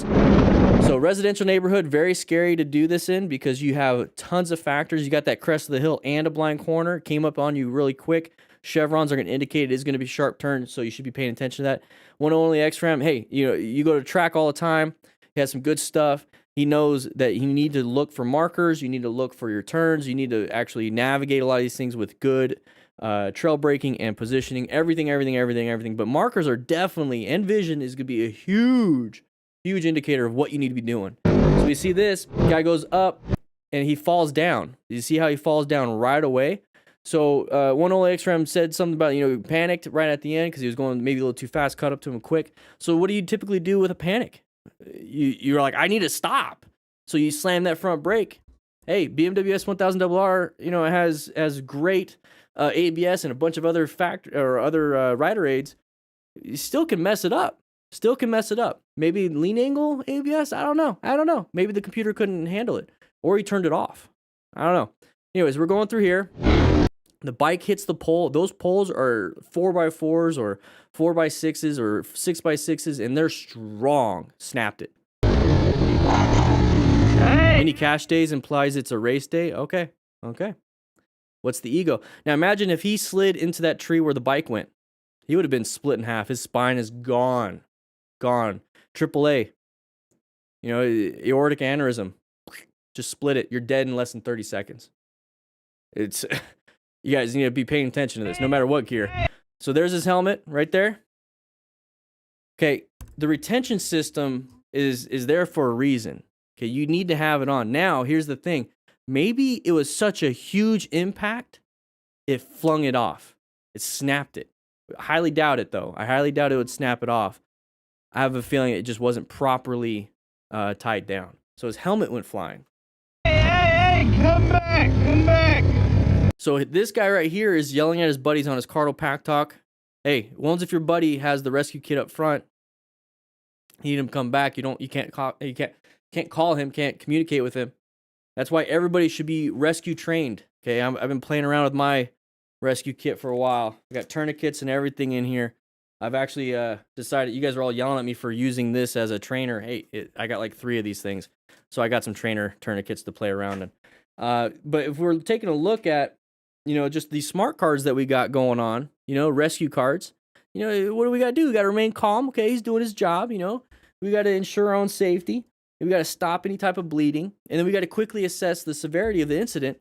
And the severity of this, the mechanism of injury, is super high. So what I would be paying attention to, definitely traumatic brain injury. Okay, that can affect the breathing. It can affect circulation, especially at the brain stem. So we might have to breathe for them. My major concern is any life-threatening bleeds that are coming out. So you can hit a stick, impale you, bleeding out. You know, you could snap a femur, and then all of a sudden it's a compound fracture, so it's open, and it's going to be bleeding out there. So you got to be paying attention to that. Breathing problems, you know, airway problems. So what are we going to do when we first get up to here? We're going to do a quick assessment. We're going to assess the severity. One down. So we stalled. We got to remain calm. Okay, we did good. Check on the buddy. See how he doesn't go to. You see how he doesn't go to the bike? He cares about his buddy first, and this is what I like. Okay. You good, bro? So he's sitting up. Oh man. That means he's got air. That means he's breathing, and he's got some.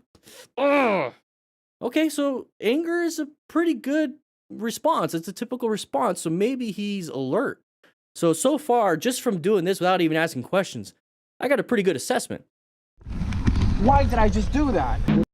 Okay, so people will be like, oh, maybe he has a brain injury because he's asking why. He's doubting himself. He's like, oh man, why did I do that? So he knows what's going on. So far, good. These guys just heard on the Cardo Pack Talk Bolds, because it showed it in the beginning. They crashed, so they're going to turn around real quick, safely. So remain calm. If you hear this, remain calm. Do exactly what this guy's doing. Check both ways. Get to the scene. Now, there's the helmet. There's him still on the ground. He's still saying why. He's angry. He's agitated. It's okay. It's okay. Damn it, man. One sec. God damn it, man. You guys want me to call 911 or anything? The guy in the truck want me to call 911. God damn it, man. So yes, that's what I want you to do. I want you to call 911. Thank you so much. Call 911. We'll get him here. And if your buddy doesn't want to go to the hospital, sign a refusal of service. That way you don't go to the hospital. Refusal releases liability so that you could just go. I cannot believe that. I cannot fucking believe my. So take a quick look at the impact. So he's got a jacket on. Immediately tore the jeans through. These are jeans. These look like moto boots. Right there is where armor is, and I don't see any armor, so I think he just had regular black jeans on. Yeah, that bike is destroyed. I would just leave it. Ow. I would leave it. Big. Look at that front tire. Where do you want to move it? Dude, I seen it coming too, but there's nothing I could say because No. his back wheel started just went in way too hot. Wow, that was fast. So he's standing. He's standing. That's good. That he can. That means there's some stability in his legs, but I would just sit down. Just stay down. Because you don't know if his blood pressure is going to drop. You know, how many times have you guys stood up? You're like sitting down, you stood up, you're like, hey, I feel... And then you like pass out because you have a syncopal episode. That you're going to have your blood pressure drop, especially if you're dehydrated or if you have a bleed somewhere or a traumatic brain injury, you could have some issues. He's taking his shirt off. That was interesting. So we're going through this, getting our bike down. Yeah. Buddy seems to be fine, but I'd keep looking at the buddy. Now, I want to say these are moto pants because typically jeans don't have like this internal layer type thing, but maybe they do. But here's that right there. That's going to be an impact and road rash. Okay, so that's, thankfully he's able to stand up on it, but that's on the inside of his knee. So maybe his left knee kind of hit the ground first and skidded a little bit, but thankfully he has no broken tib fib, no messed up knees at all. It just has this road rash here. His helmet went flying, and he had a jacket on, so that's really good. Those look like moto boots. I want to say those are moto jeans. I do want to say that. Yeah. So as these EMS professionals If I saw somebody with the bike like it is, and I saw them just sitting here chatting and having a good time, it's a good day. It's a good day because you're lucky. I'd be sitting here like, dude, you're so lucky. You have no idea. And what I want you guys to understand is that if you ever live through something like this and you watch this and you're like, oh, well, he can survive it. It's not that big of a deal. What does Dan keep talking about this like it's going to be some life-ending or life-altering thing? Because he's lucky. Extremely lucky. Moto stars specifically and everyone else aren't going to be posting fatalities. They're not gonna. They're posting close calls and crashes and then kind of blurring a lot of these things out. So guys, this is lucky. These people have seen deaths from motorcycle crashes. I'm pretty sure they did.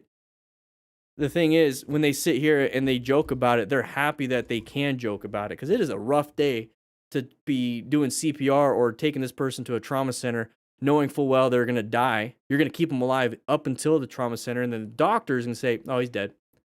You got to... It's heartbreaking to be doing CPR on the way to the hospital for 30 minutes, because you're doing at least 10 minutes on scene. 30 minutes to the hospital. As soon as you get in, the doctor looks and double checks everything while you're still doing CPR in the hospital. After you transferred care to them, you're doing CPR on the hospital bed, and the doctor's like, there's nothing we can do. The only reason why the brain is still alive is because we're pressing on the chest.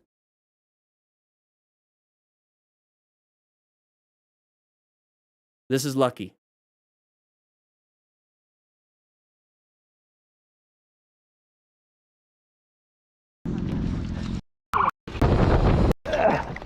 Well, they can't go that fast because the front wheel doesn't turn.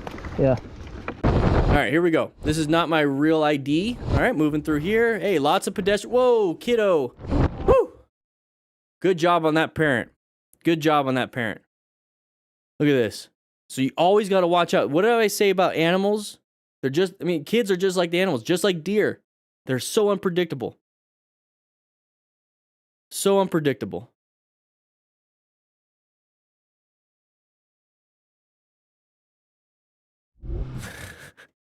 So unpredictable. If you're riding around in a neighborhood practicing, because like let's say we're practicing our turns and stuff in a neighborhood, and you see a basketball or a kickball or a football roll into the street, hey, there's a kid chasing it. Slow it down. Well, look out for that kid. If there's a dog running, same thing. If you see something, woo! So ride around here, ride within the conditions present, orange stage, lots of pedestrians. It looks like it might be after church or a funeral or whatever, the farmer's market, whatever. He's doing a good job with his positioning. Look at his position. Very good. Good space cushions left and right. Good vision. I know we got a car coming, but we're not in their lane, so we shouldn't be in any issues. Woo! Good job. Good job. And the kid wanted to touch it. You know, it's just, kids are crazy. Kids are crazy. You know, that right there, it's like, oh, crap. So if you had to, swerve or accelerate out of the way. So kids, deer, animals, Omar right here, always jumping in the way. You know, you're unpredictable. That's all it is. Unpredictable. All right, here we go. Crow, Arizona, baby. Woo! Crow! This is a local DDFM crew member, by the way. This is in Tucson. One only you, I think you might know him. Crow on Instagram. Check him out. Okay, big open lane. What are we doing here?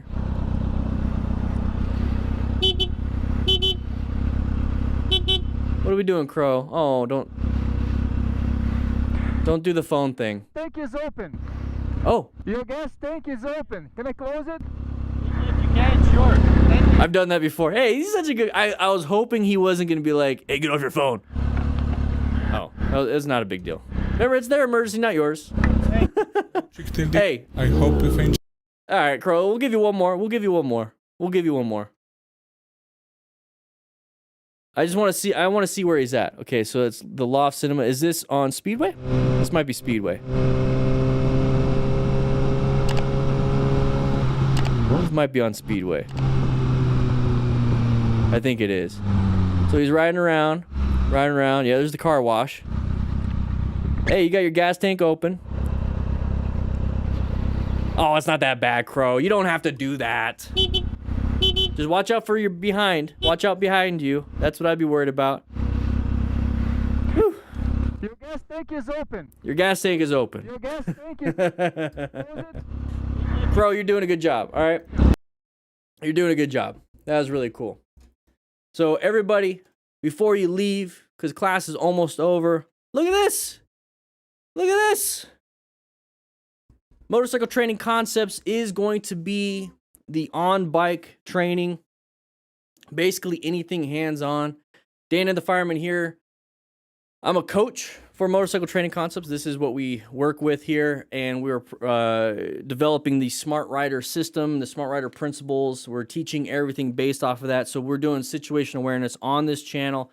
Anything hands-on, like medical training, all right? Like medical training or motorcycle training on bike stuff. We just showed you today a new video came out, which, by the way, we hit 14,000 subscribers on the Motorcycle Training Concepts YouTube channel. We are showing you how to do figure eights, U-turns, tight turns on a big 2022 Indian Chief Dark Horse. But yeah, anything that is going to be medical and all that stuff hands-on, because I can't do it here at the firehouse because, hey, you know, I mean, I'm on a green screen. It's pretty hard to do. So that's what we're a little behind the scenes stuff. But yeah, we're gonna have some e-courses coming up, and we had the pre-order for the kit. It's out of stock. You guys are insane. Got these. So each one's gonna come with a rescue card. So that's what I was holding up right here. Now we're gonna be selling these. Also, we're going to be selling these also by themselves. They fit inside your wallet. Really cool. We got some more things coming up. There it is. We got some more things coming up. Working on a new cone system structure. Working on a whole new thing. Working on everything here. So, guys, pay attention. You might want to just sign up for the newsletter. We just sent out a letter to everyone that has signed up for it. You know, we got our mission, everything here. Smart Rider principles. Woo! So if you want to sign up, please do so. Please do so. Sign up for the newsletter. We're going to have some more things happening here. Motorcycle Training Concepts. Woo! I'm so excited about it. But right now, what we do now is we go to the office and we have a nice little chitty chat. Riley, this is how you get timed out, okay? You're timed out. Do it again, you're going to get banned, okay?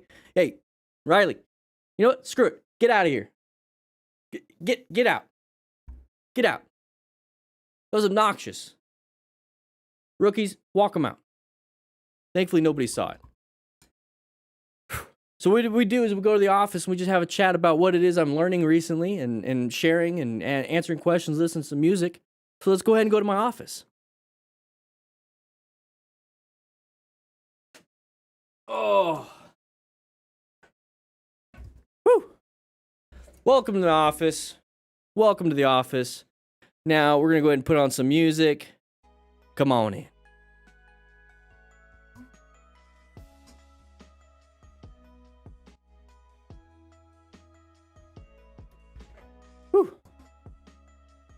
What's up, the J Vlog? How you doing? Raz Pirate, what? FYI, the website. Bill, it's okay. It's okay. Go take a seat. We have a big office. That's the cool thing. We had to fit 400 people in here. Cloudmaker. Oh, I love it. Thank you. Yeah. No Godsmack. I'm sorry. Oh, Leon's Life on Wheel. Hey, I hope you're doing good. Doing your 2-day outdoor first aid course tomorrow in Scotland. Hey, you're going to do great. Just think, you know, I hope you never, ever have to use it. Ever have to use it. I don't know what you're talking about, Raz Pirate. Connection is pretty dang secure. HTTPS. I don't know what you're talking about. Don't know what you're talking about.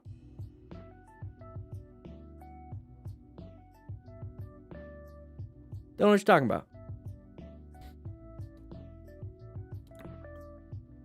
I hope you're doing well. I am stressed all the time.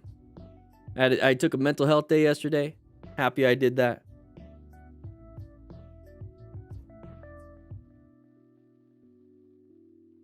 Whew. What is the highest cert a civilian could get that would translate into being a great asset in a dangerous accident? Hey, I wouldn't know what the exact highest. I mean, there's trauma casualty courses, so it's TCCC. But you know, now we're kind of going into like, let me try to a civilian. I mean, you kind of get, if we're gonna talk United States, I mean, you could become a paramedic with, I mean, civilian to me, be doctor. You know, because when I think civilian, I think of, you know, the public versus military. So maybe like a bystander or something that's not career oriented, you know. I would say probably the most bang for your buck, kind of like if you take a BRC class, like a basic rider course for a motorcycle rider. It's like, I just want to be safe as possible. What's my first step? Take a course. Okay, so it's like, what would be my first step when it comes to being like medically trained, that is going to be like the definite foundation of what I do? And that would be accident scene management right now, until I come up with my own. Accident scene management. We have that link in the description. Okay, so we have that link in the description. You could easily do, and I just posted it in the chat. You could easily do that online, and you're gonna get a lot of good information. Definitely get a lot of good information. We're gonna be working on it. We're gonna be working on our own. We're gonna be working on our own. Hey Charles, hey, thank you for being here. Hey, are you part of the 300,000, Charles? Charles, where are you? Where are you, Charles? Are there any grants or something that can help pay for EMT training? I'm pretty sure there are. I just haven't really looked into it. Do crew members get discounts off the trauma kit? David, not right now. We're working on the whole system because we're wanting to transfer the Patreon memberships to the website, because Patreon you don't get much, and it's very frustrating. I've been a Patreon creator, and I've been on Patreon for years, 2017 I think, and they still haven't updated like anything. So if you notice, Blockhead, Yammy Noob, and a bunch of others, Yammy Noob left Patreon a while ago, and I always wonder why. Well, it takes a lot more effort to create a website, and he did it, and it's like, wow, beautiful website. And Blockhead just did it. They're switching to his website, and I'm wondering why. And I knew for a while that's one of the reasons why I wanted to make a website. But it's like, I want to get away from Patreon, because, and it's not to get away from the gear giveaway, which we're doing. We're announcing the winners of April tomorrow. The thing is, I can do more. So like what you're saying, you know, discounts. So if you're a member, I can sync it up to the shop and give you a discount. Patreon, if you're a patron member or YouTube member, I can't do anything. There's no connection. So I really want to kind of move a lot of those things to the website. Now crew members here on YouTube, you get the beard, the mustache, the emojis, direct support on YouTube. You get notifications and members only posts. So they actually do more than Patreon already. The one thing I wish they would do is files, but my own website, I have so much more freedom. So to kind of answer a little bit of that, like some thought process behind it, because I don't want to just answer yes or no. And that's the point of being in the office, is just kind of share with you guys what it is I'm planning on doing. And it's we're gonna have memberships on MTC, the Motorcycle Training Concepts, and I'm hoping to do the motorcycle gear giveaway again. Josh, you know, hey, welcome. I'm hoping to do that again. Matt would be in charge of that, and I really hope so. But the only way we can get that going is if we start selling some stuff. You know, I don't take this cash that we make, you know, the profits off of everything, and I'm like, hey, I can go buy myself a new motorcycle. I don't care. I take it, and for instance, I bought a $3,500 Rescue Randy. If you guys know what Rescue Randy is? Nikki, is she wanted to call it something else. I wanted to call it the Rescue Rookie, but it doesn't sound very, very good. Hey, Strict Sandwich, welcome. We wanted the Rescue Randy training mannequin. She wants to call it the Rescue Ronaldo. Rescue Ronaldo. So we're getting one of these. Now it's not for that purpose. Let's go and do this. Let's do trauma. Trana. I said trauma. So Rescue Randy.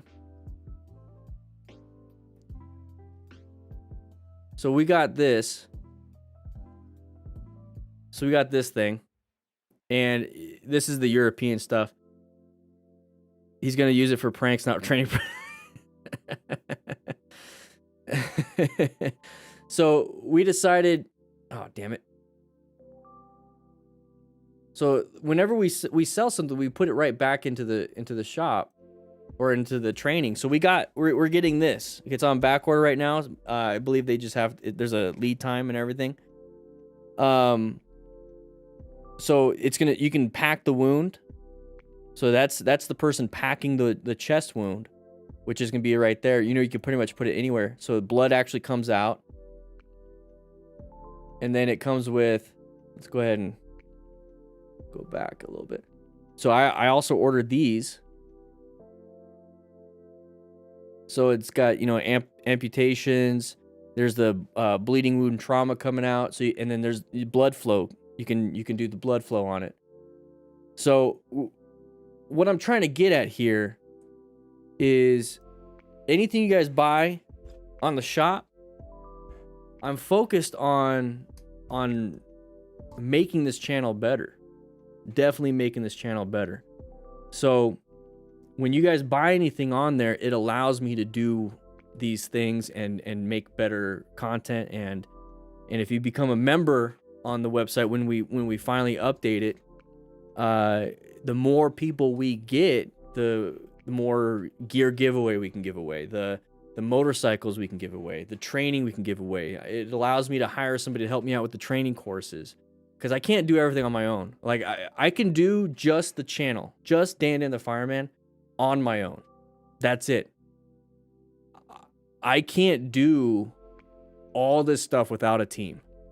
So when you guys become members, when you guys buy anything, when you guys subscribe, like anything, watch a video, because YouTube pays AdSense. When you do that, it allows me to say, okay, cool, my family's taken care of. I don't need any more. What can I do? And I bust my ass to do it. So yeah, I was a little stressed yesterday. I took a nice mental health day. I slept from 2 p.m. till 7 p.m. and then I couldn't sleep until 2 a.m. and then I woke up at 7 a.m. today. So it's one of those days. So I'm working really hard on this stuff, and the support is absolutely insane. 300,000 subscribers. We sold out of the rescue kit. Allows us to buy a bunch more. Waiting on feedback on these new ones that are going to go out. We just sent out an email to everyone that bought a kit, and it's going to be just letting you know what the update is.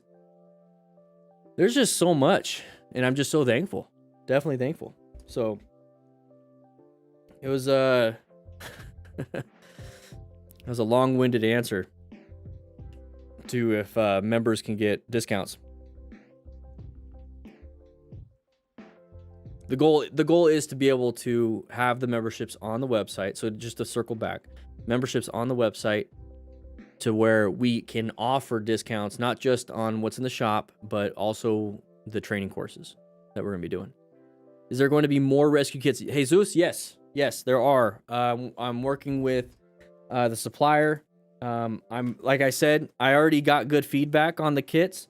So you notice, like, where's the tourniquets? Well, they're all black, you know. So I want to change these to orange ones. They cost a little bit more, Jordan. Hey, welcome. They cost a little bit more, but I think orange would be better than black. And then there's not much else I'd change. I do want everything sterile, so that when you do actually get it home, you can take one out or all of them out yourself if you want. And they'll be non-sterile at that point, but you can practice with them. Omar upgraded to crew member, baby. Woo! So I want you guys to be able to train, so then it gets me thinking, it's like, well, shoot. I mean, I don't want you training with the ones that you're going to use. So I'm working with my supplier again, and I'm trying to see which training tourniquet is useful. So I was playing with it earlier, and here's the thing, I'm trying to get ones that are quality and will do the job, that are as inexpensive as possible.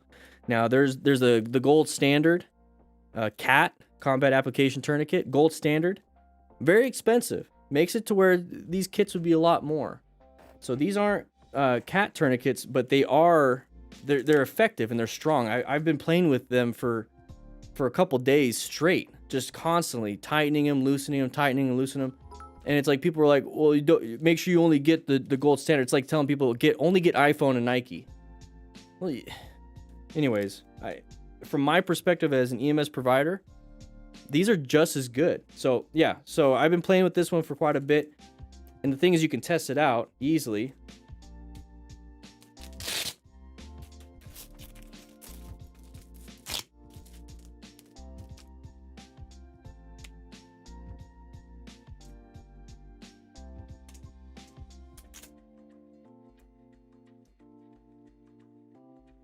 No blood flow.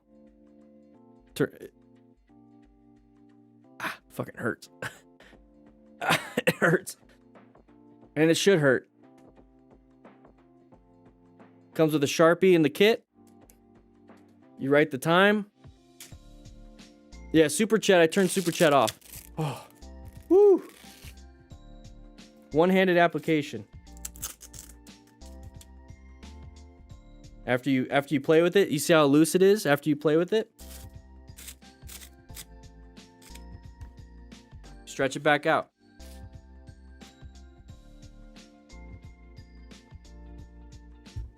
There it is. Yeah, I turned off... Hey, J-Vlog, welcome to the crew, baby.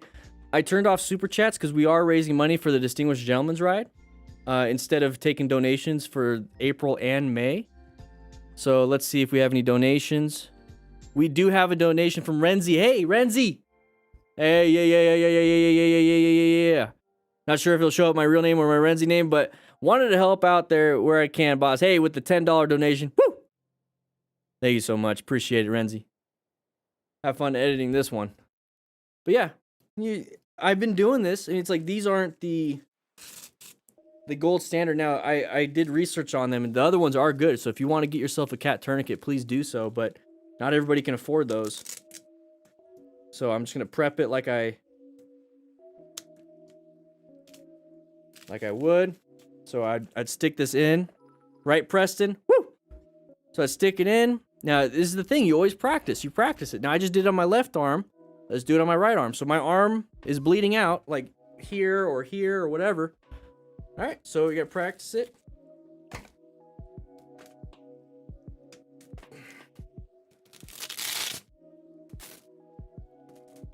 Tight as possible on the cinch. You cinch it down as tight as possible, and then you do the windlass.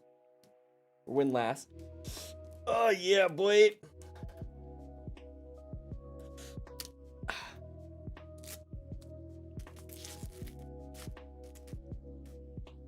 Double check.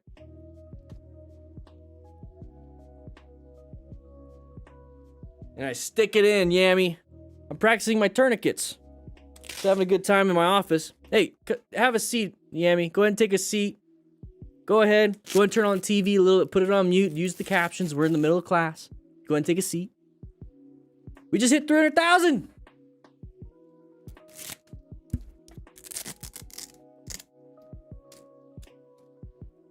Woo. Just practicing my tourniquet. Let's do it on the leg.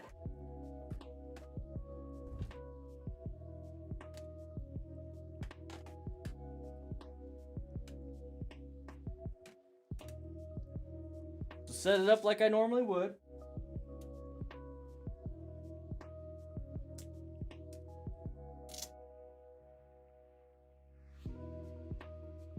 So I'm bleeding out. Look at that. Damn. So I'm bleeding out of my leg, right? Got my tourniquet. I got both hands now, right?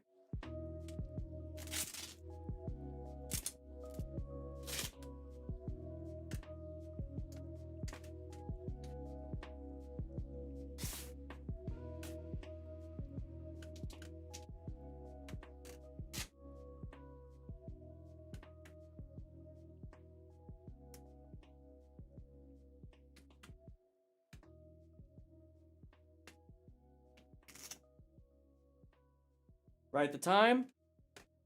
Oh, I can't even move my leg.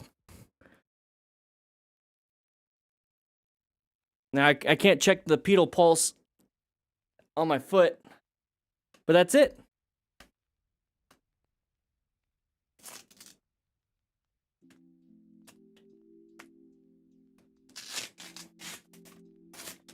So what we're gonna be doing on Motorcycle Training Concepts is we're gonna be, I'm gonna show you how to use the tourniquet. Cycling, I know I need to get on that cycling game. I wanna do hill sprints again. My back has been sore lately. All right. And just like things, a triangular bandage.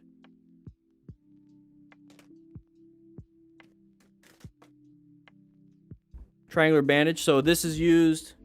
Now we're all sold out of the kit, so I'm doing a terrible job trying to sell you guys these kits. So I was already playing with it. You see the little knot I made? So let's say you're working with the buddy. It's easier with the buddy. If they have like a collarbone break or their shoulder is in pain and it's hard for them to hold nut and they're doing this, they're like guarding. That's what a triangular bandage is good for. Okay. Like I said, I'm trying to do it myself.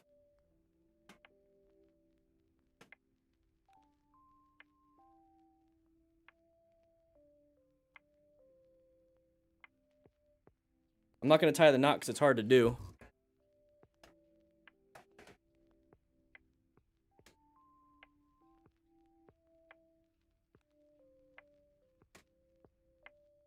So now, so you tie the knot back here. See you later, Yam. Woo! So now you can keep your hands free and it's easier for them to work with. And the other one, you wrap it across so they don't do this. So now it's stabilized. So what else can you do with this? Improvised tourniquet. It's not a stretchy material.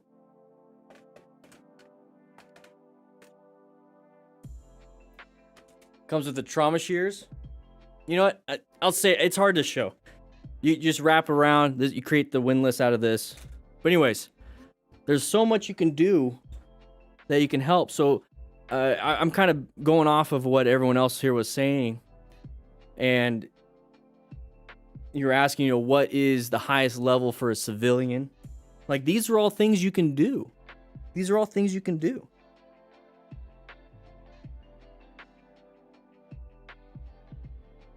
And it's just a triangular bandage.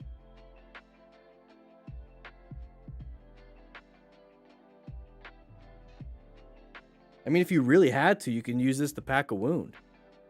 Yeah, same concept. Yeah, with the shirt. I'll put this away later. But yeah, I'm having fun with these, so I'm looking at my suppliers, see if they can get some training tourniquets out.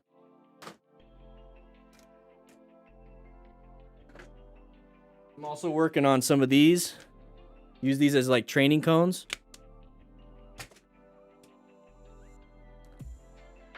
You know, something like this. I'm going to create my own. You know, parking lot practice. Right? Parking lot practice. No, I won't throw a clot. It's a little warm in here, though. That's what I've been... Oh, by the way, Yam says his legs are nicer.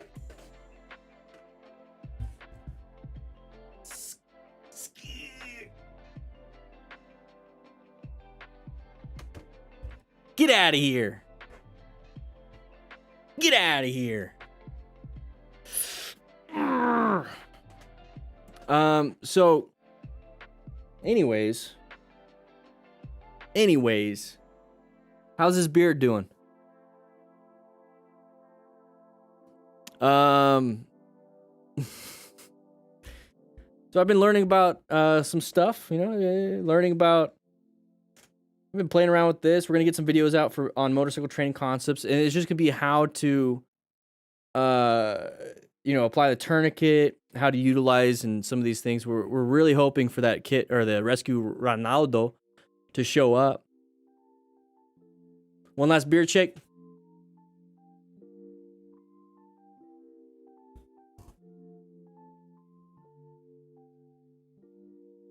Hi.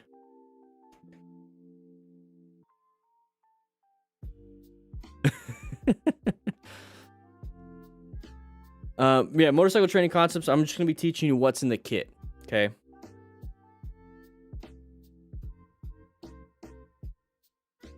Listen, boy. Right, Martin?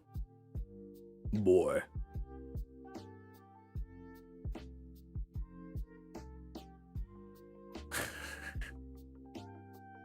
I still haven't played it. Omar, love to contribute to a great cause with a $10 donation to the Distinguished Gentleman Ride. Woo! Kyle, I might do Kratos this year. Who knows? I gotta get jacked. I also gotta gain like a foot in height. But hey, you know what? Do what I gotta do, right? Do what I gotta do. Break my legs, let them heal, break them again, right? Boy.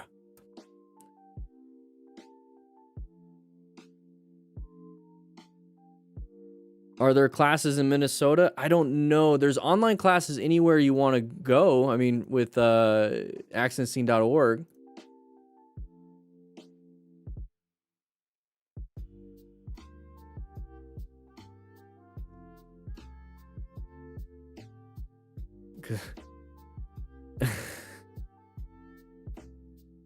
Oh yeah, I've gotten a second degree burn on the inside of my calf. From exhaust before. It sucks. Can you talk about the importance of good tire and bike condition? Yeah. You know, you want me to talk about it for everyone else, or are you asking a specific question? When it comes to that, the importance of good tires. That's the only thing touching the ground. When it comes to you and your motorcycle, you need good traction for acceleration, deceleration, and turning.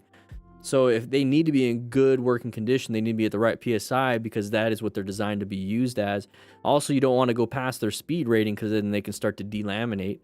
And bike condition, same concept. You know, if you think about, you know, being a smart rider, being situationally aware and all these different things, fundamental skills. I mean, with a motorcycle, you got to have good tires. You have to have good cables. Make sure the frame is in good working condition. Make sure your lights are working. Make sure your throttle is not stuck. Make sure your front brake and rear brake and your clutch lever are working order. You know, your shifter is not missing things. You make sure the chain is good, the belt is good, whatever it is. Angelo, Old Spanish Trail. So go to QT on Houghton and 22nd Street. From there, go ahead and fill up and get a drink or something. You know, relax a little bit. Go up to Old Spanish Trail. Go north on Houghton. Turn right on Old Spanish. Nice, easy ride. Keep going all the way until you get to Valencia. Basically, it's going to be about 10 minutes. Turn left, go all the way through Vale, come all the way out through Marianne, Cleveland, come back up Houghton. You did a full circle. Real easy. Lots of fun. Obviously, Mount Lemon, ride to Patagonia is a fun one. Bisbee, it's mostly interstate, but if you go the back way, it's pretty fun. Go through Devil's Gate, That's a lot of fun. That's all I can think about right now. Yeah, join the Discord, everybody. Woo! There we go. Yeah.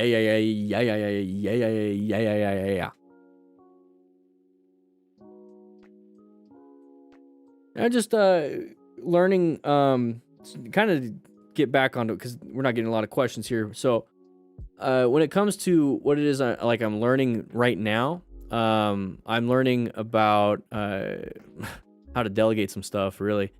We're doing some course creation. We're trying to work with the we're working with SMART goals. So that's actually a thing. I didn't just make that up. SMART goals. Let me know if you've heard of SMART goals before. Screw it. We'll just put it up on the board. Put it up on the board. I love infographics, by the way. SMART goals.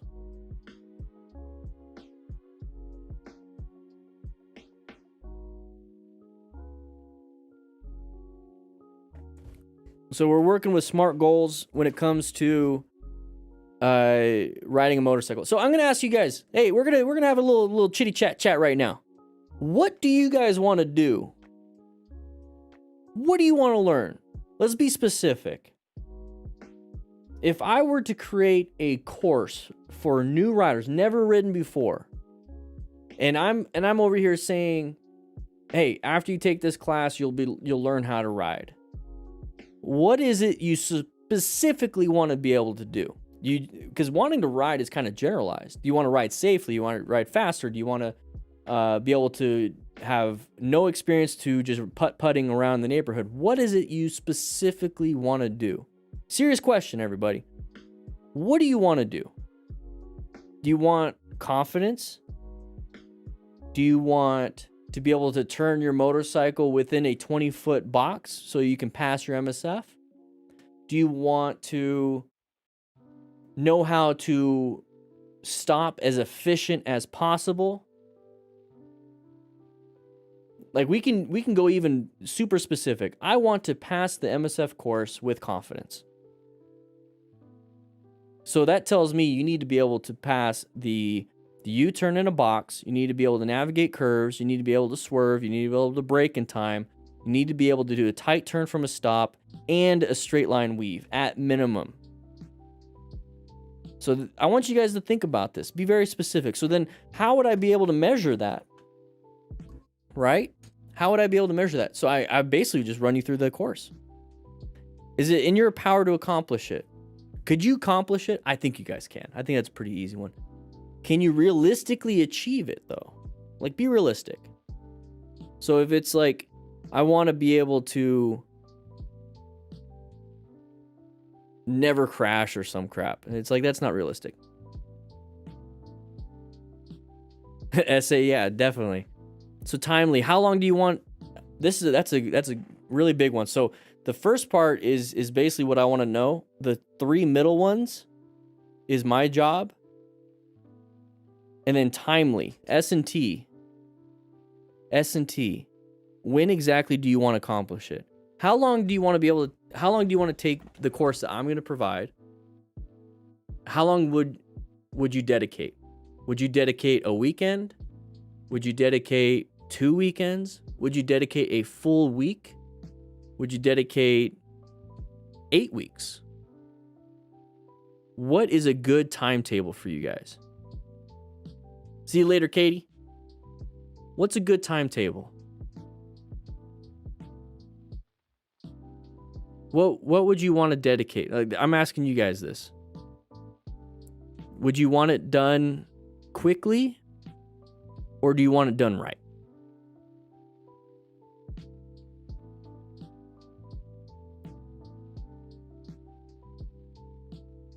Ones if I made it to where specific, you want to have the basics of the Smart Rider principles. You want to just know the basics of situational awareness. You want to know the basics of, parking lot fundamental skills. You want to know the basics of what to look for when it comes to gear. You want the basics of how to use a trauma kit and maybe save somebody's life, or at least know what to do on scene. And then you want to know the basics on how you can possibly help somebody else out, like the basics.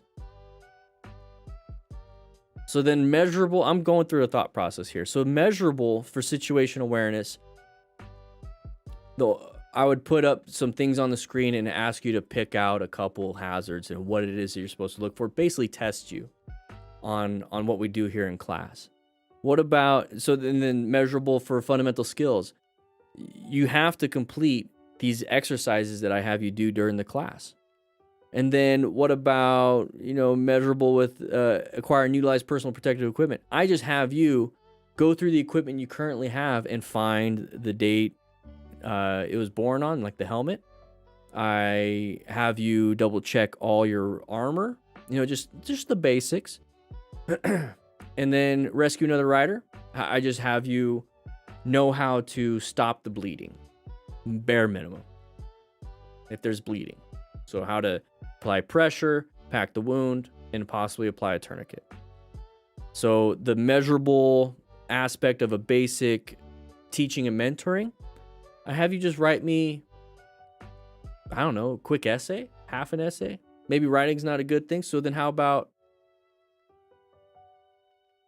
what resources? I'll just give you resources on where to point somebody, All right. So achievable. Is it in your power to accomplish it? I think you can do it. I think you can do what I just said. Realistically, can you realistically achieve it? Now that kind of goes side by side with timely. So if I say you guys are going to do this all in a weekend, that's not realistic. So realistically, the fundamentals of Smart Rider principles to learn it, you could be aware of it within a day of just reading. Let's give it 2 days. And then it's another 2 days of, and I would say it's a day for each one. I would say it's a day to learn, to practice and utilize the S in Smart Rider principles. So seek out and recognize. So it would be another day for, at least another day for fundamental skills. Probably 2. So right now we're at 4 to 5 days. I would say at least 2. That's going to be the biggest one. Acquire and utilize, that's 1. That's a half day. That'd be like an easy day. Rescue another rider, that's 2 days. Teaching mentor, that's 1 day. So we're talking like 10 days easily. 10 days. So realistically, I think you guys can accomplish this in 10 days. So let's just make it 2 weeks, 14 days. 14 days. Now let's go ahead and break it up in weekends. That's 7 weeks. Let's add another weekend for a test. So 8 weekends. Do you guys think you can do that in 8 weekends?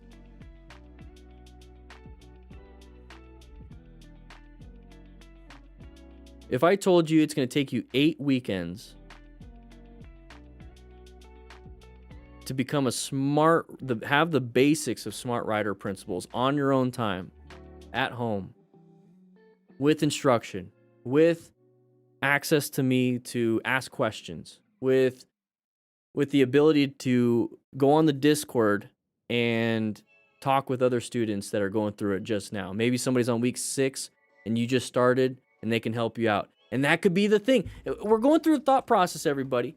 We're going through the thought process. So that could be the thing for teaching and mentoring, right? So you guys are in a group setting and somebody is on week 6 and you just started and you can ask questions and the person on week 6 can be the mentor for those in week 1. Nicholas, man, hey. Woo. Mark Flo, hey. Yeah, boy. I don't know why I have a voice like that right now. But you see what I mean? I think the best way to learn is community-based. And that's why we have the Discord. That's what we're working on. My goal is by end of July to get something out like that. Okay? It might not happen because I go through the smart goals. Realistically, can I get it in that time? I'm hoping. But that's why we're developing a team here at Dan and the Fireman. We're developing a team so that I can focus on these things.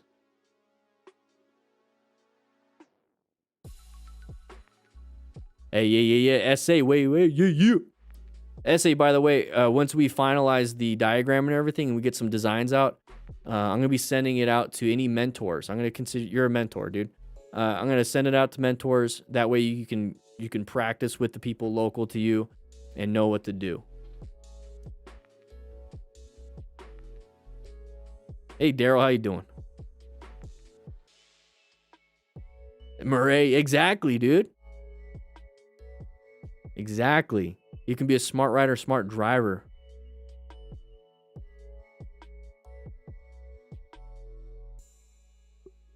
Ah, Jordan. Yeah, it's tough. It's tough.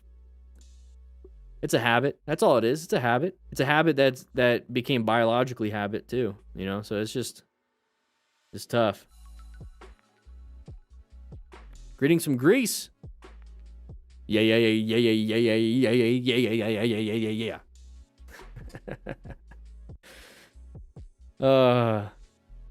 Guys, I gotta get going.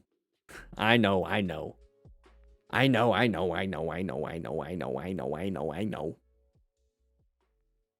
But I gotta get going. So I'll be seeing you guys tomorrow. We got class tomorrow, everybody. We got class tomorrow. 3 p.m. Mountain Standard Time. I'll be seeing you then. Until then, join the Discord. We're gonna have a lot of fun there. Yeah. Chick-fil-A is great, by the way, BJ. I've been wanting some. I'm gonna actually probably get some today. Anyways, yeah, bye. 300,000 subscribers. Woo! We just hit 5,000, baby.